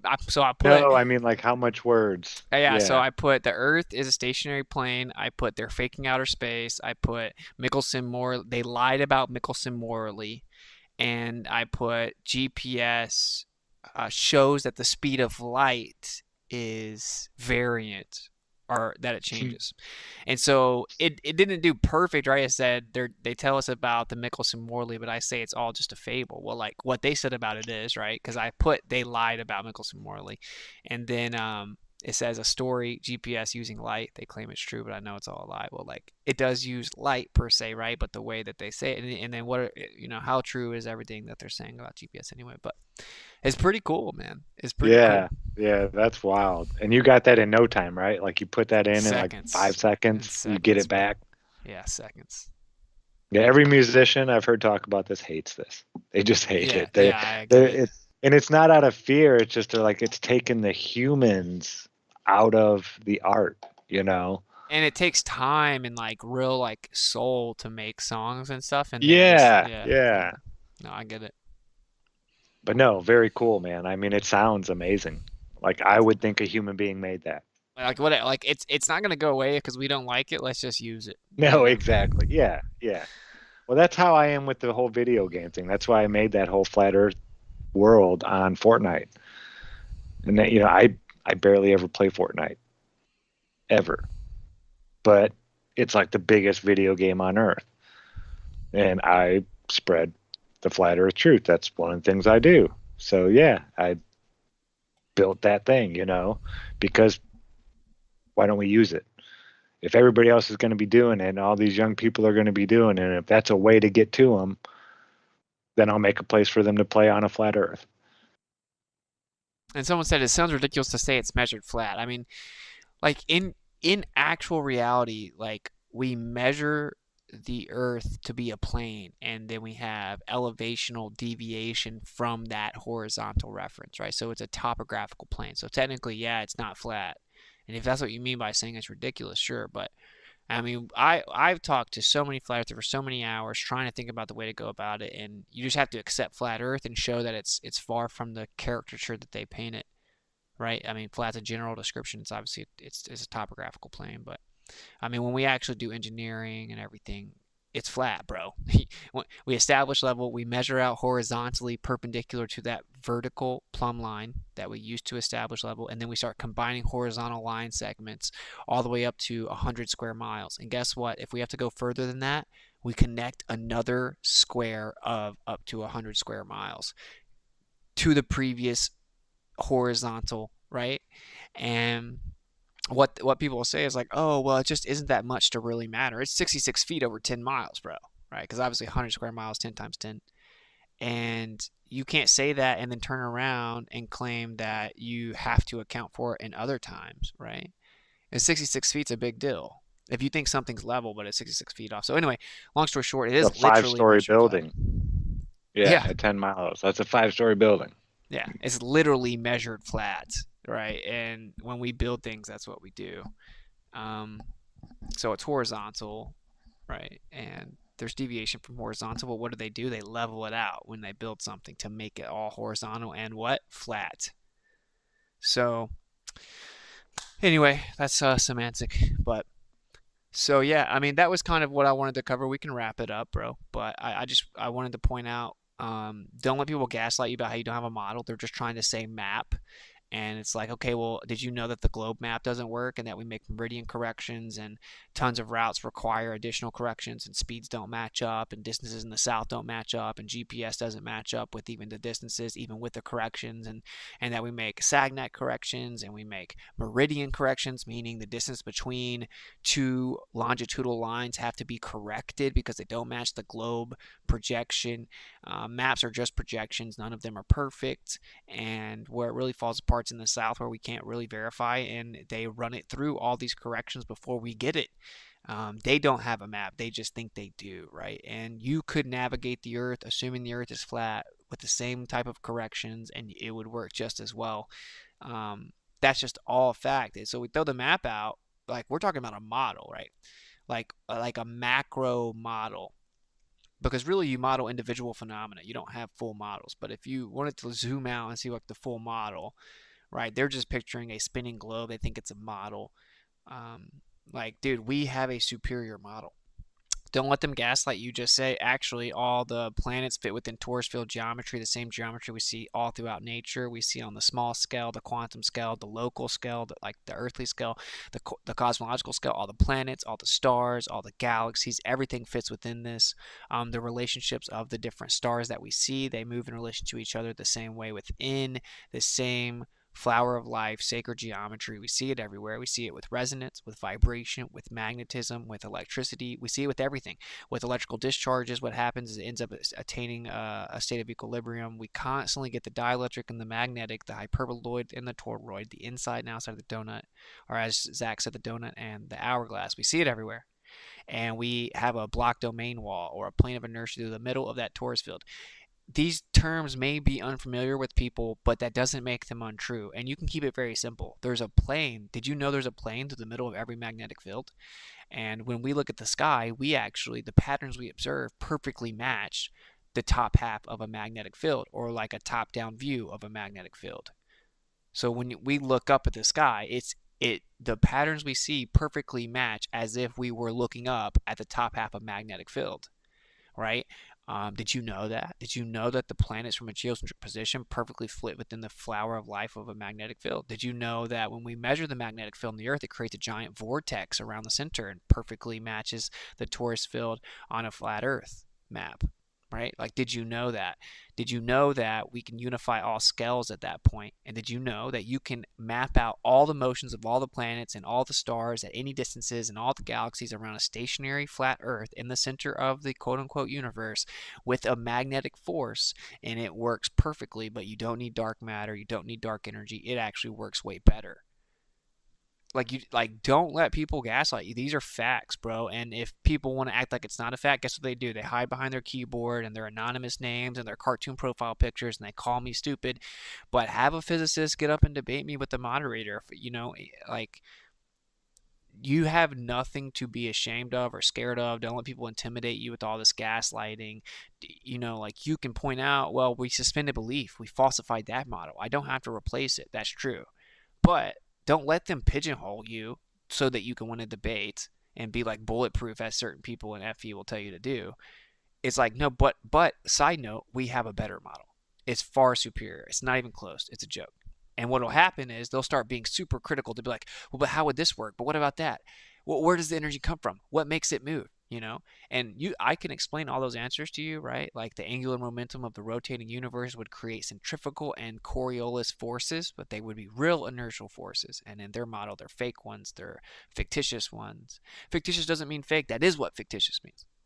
And I don't want to just go on a full rant here, but the point is that there would be a net centripetal force, meaning that with all the forces from a rotating universe, the net force, the strongest force, that would be the net effect, is moving inward. And so if something was within that vortex, it would just keep moving forever, right, around the central point. And there's this beautiful little balance, this dance that goes on between the centrifugal, the outward force, the divergent force, and the inward force. And all this can be demonstrated in real physical reality. But what I'm saying is, what you're going to find is they'll be like, well, what starts it all? What keeps it going? Well, what's the energy? What's the force? What's the source of the magnetic field? Oh, well, how does this work? How does that work? But in their model, they don't know any of those questions. They say, oh, dark energy is accelerating and expanding the universe. What is that? We don't know. We can't find it. It's nowhere to be found. No one can define it even. We have no idea what it is. But then they'll say if you can't tell them the exact source of all the energy in the universe, then your model must be wrong. Well, then they're just being hypocrites and they have a double standard. We can, of course. There's some source for the magnetic field. So anyway, I'm just saying, be on the lookout for that. Be on the lookout for the double standard. Same with gravity when we talk about the electric field and the EM coming from the sky and the downward electric bias, and how it's 10 to 36 power stronger than gravity is even claimed to be on the smallest scale, and you can manipulate it directly and make things go up or down or change their weight, etc. They'll be like, well, then why can't you do this? Why can't you make a brick float? Why can't you make a car float? Until you can make a car float, you must be wrong. It's like, can you bend and warp space-time and make me float? Right? They have a double standard. Just call them out. Call out the double I standard. just tell them to give me the power. I'll do it. Yeah, you can even jump in the car if you want. Just you provide. I'm not gonna go pay for all that equipment and everything to be it, but you give me the power. Yeah, I'll make you float. I don't know. You're gonna sign a waiver because I'm not taking responsibility for anything that happens to you. Because I don't think a human being would do very well in that. Well, you have to kill them 1,000 times over. But like, whatever. And what's the interesting about the InfoWars thing too as well, and by the way, tune in tonight 10 p.m. I'm going to do a full breakdown and review of all the actual arguments. The first one wasn't really a review. I just listened to the openers, but I'm going to go through the conversation. But what's interesting, for anyone that wanted some follow-ups or anything like that and try to share it out, we're going to stream on X as well for all the people that watch but are new to it, so they can get some of the answers and explanations about some of the things that were just hand-waved dismissed and people said, no, that's not true and all this stuff. But he brought up UFOs, and it's funny, right? Because he brought up the bell and anti-gravity, and I'm like, oh, you did not mean to go there. Yeah, you obviously didn't do your research at all. Yeah, I mean, they straight up said that Einstein was mysticism with a qualitative descriptor that we won't even say here. And and instead they used either physics, it's electrogravitic propulsion. So that's electrogravitic. Yeah, backfired big time, right? So yeah, magnetic gravitational force. You know, it's the gravity itself is just kind of like the byproduct of pressure mediation. And Tesla said this. Many bright people throughout history have known this. I've said this. Newton himself, ironically, said that if that exists, then the Earth would be in the center of the universe. And so, yeah, just check it out. Like Eddie says, look into it.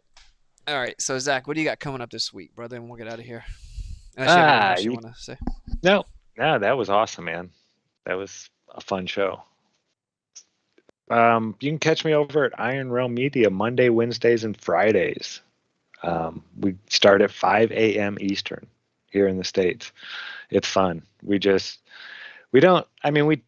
about Flat Earth sometime, but it's more or less a group therapy session for just having, to have friends and family and loved ones and all these people around us and not get it. Not just about Flat Earth, but about like everything. We talk about everything. The whole show of politics and the whole show of all this stuff that's going on. It's fun because, we're a small, somewhat intimate group, but we it's group therapy. It's a great way to relieve stress and just get stuff off your chest. People in the chat are really cool. We have fun. And then Friday night we had Vika. Do you know Vika? Vika Dravic, I think his name is. Nope. We had him on the show Friday night. He lives in Spain. He's from India. Really cool guy. But he's been making some documentaries. And I'll drop one in the chat for you. You got to check it out. It's pretty awesome. Nice, bro. I'll check it out. What do you got coming up? Well, first let's say, so Jeran Thursday at 3 p.m. Pacific is Speaker's Corner. Nice. And stay tuned in case he has any new debates. If you didn't see it, McToon debated my boy Alan, Space Audits, on relativity and frankly got washed. And then you have Shane was supposed to debate Ozine on the tides. And they're basically utilizing these people to kind of get this information out, these next puzzle pieces that we're figuring out. but he backed out. So then he did kind of a presentation on Jeran's channels. Check that out, and stay tuned to any maybe future debates that pop up. They're typically kind of more spontaneous, I think. So yeah, debatism. Check that out if it pops off. And again, he said he has Speaker's Corner 3 p.m. specific. Let me make sure that I got all of our donations as well. Are we caught up on Rockfin? Yes, I believe so. Real quick. Yeah. All right, cool. So shout out to Crazy Doug again for the first donation. Much love. Notch back. Thank you for the $10 tip. You didn't say anything, but we appreciate it. Adam, very generous donation earlier. It says much love. It won't really let me see the details, but I think that was very generous $100 donation. So shout out to you. Thank you so much. I don't remember exactly what it was, but. And then Bradley Trey Holt, this is a great episode, great work, Cox. Austin, very generous donation. Maybe that was the 100, and thank you so much. It's not showing the values. I'm sorry. Dano, thank you for the support. Thank you for all you do, brothers. God bless. Thank you, brother. Thank you so much. Generous support.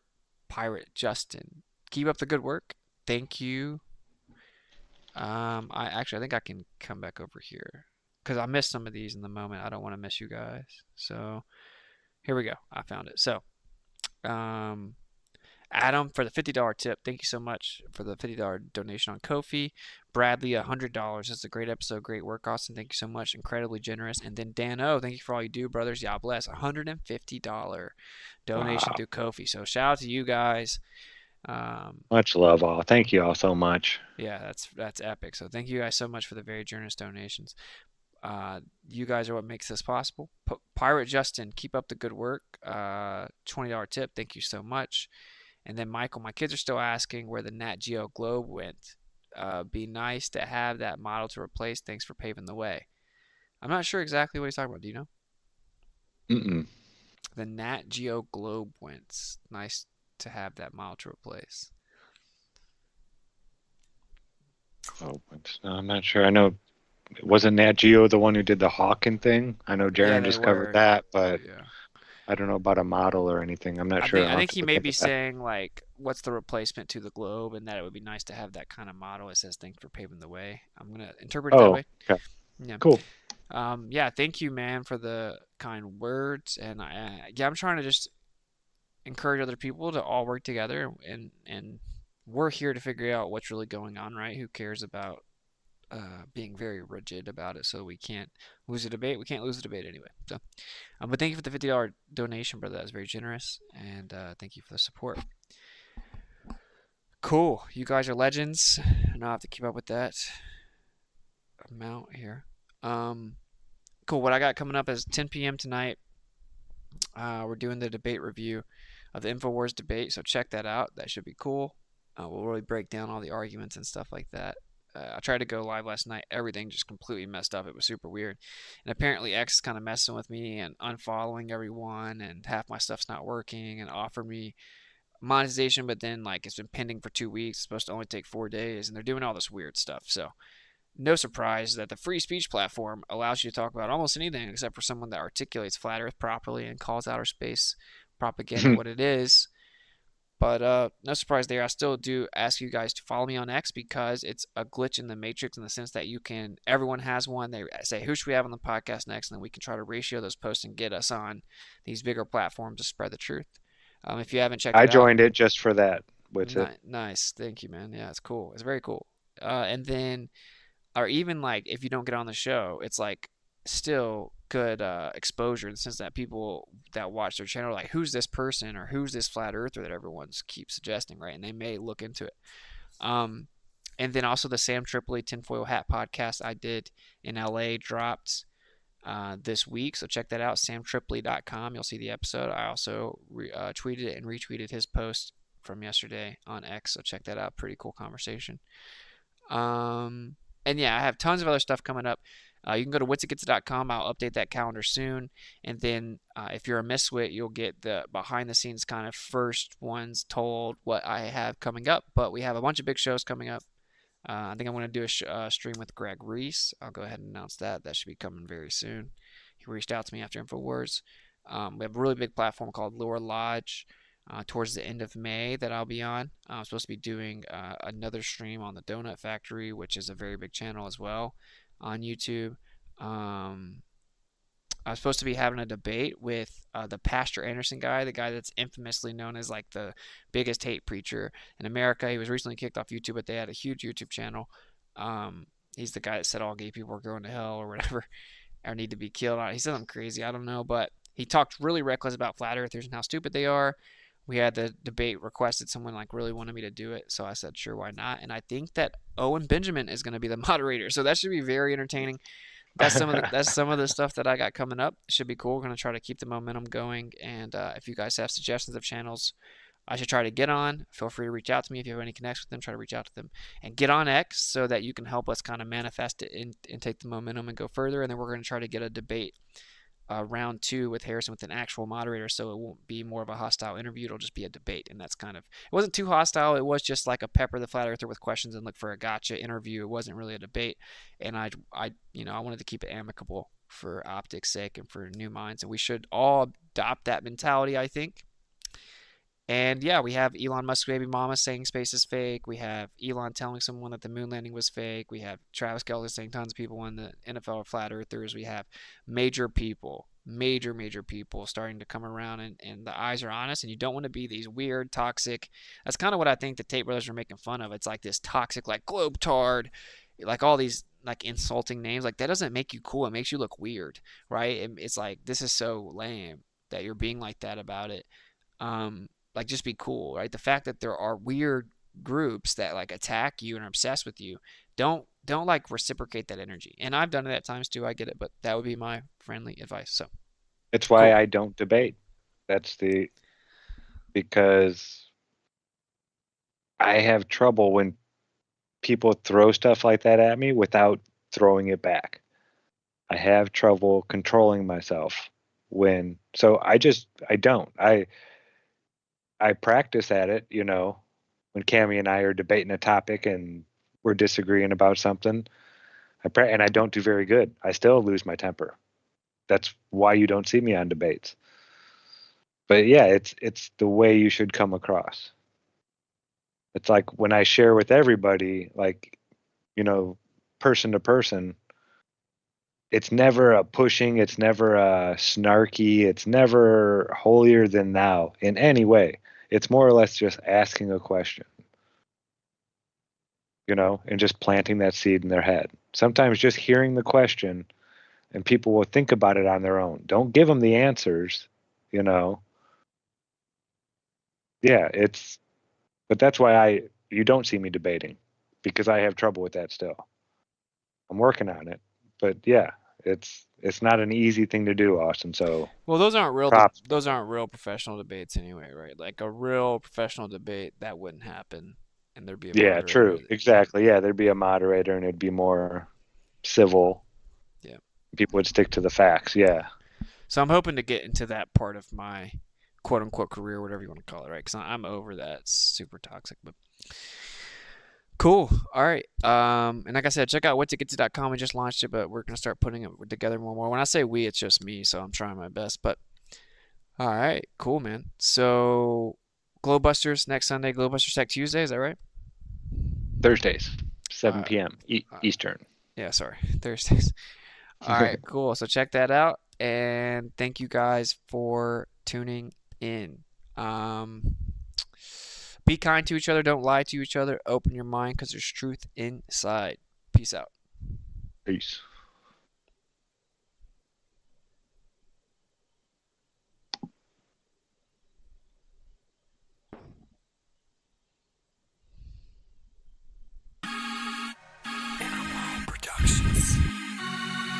Nobody that I know of in my field uses the so-called scientific method. In our field, it's by the seat of your pants. It's leaps of logic. It's guesswork.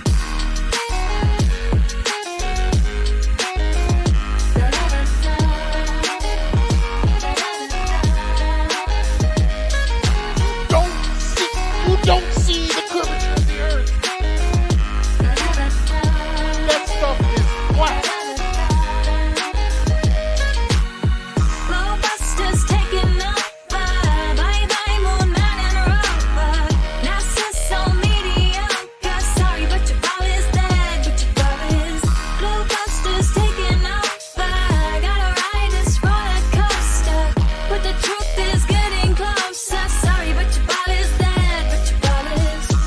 shovel for the space hubble, piecing up the puzzle. Need a buster bubble, evil gonna crumble, yeah?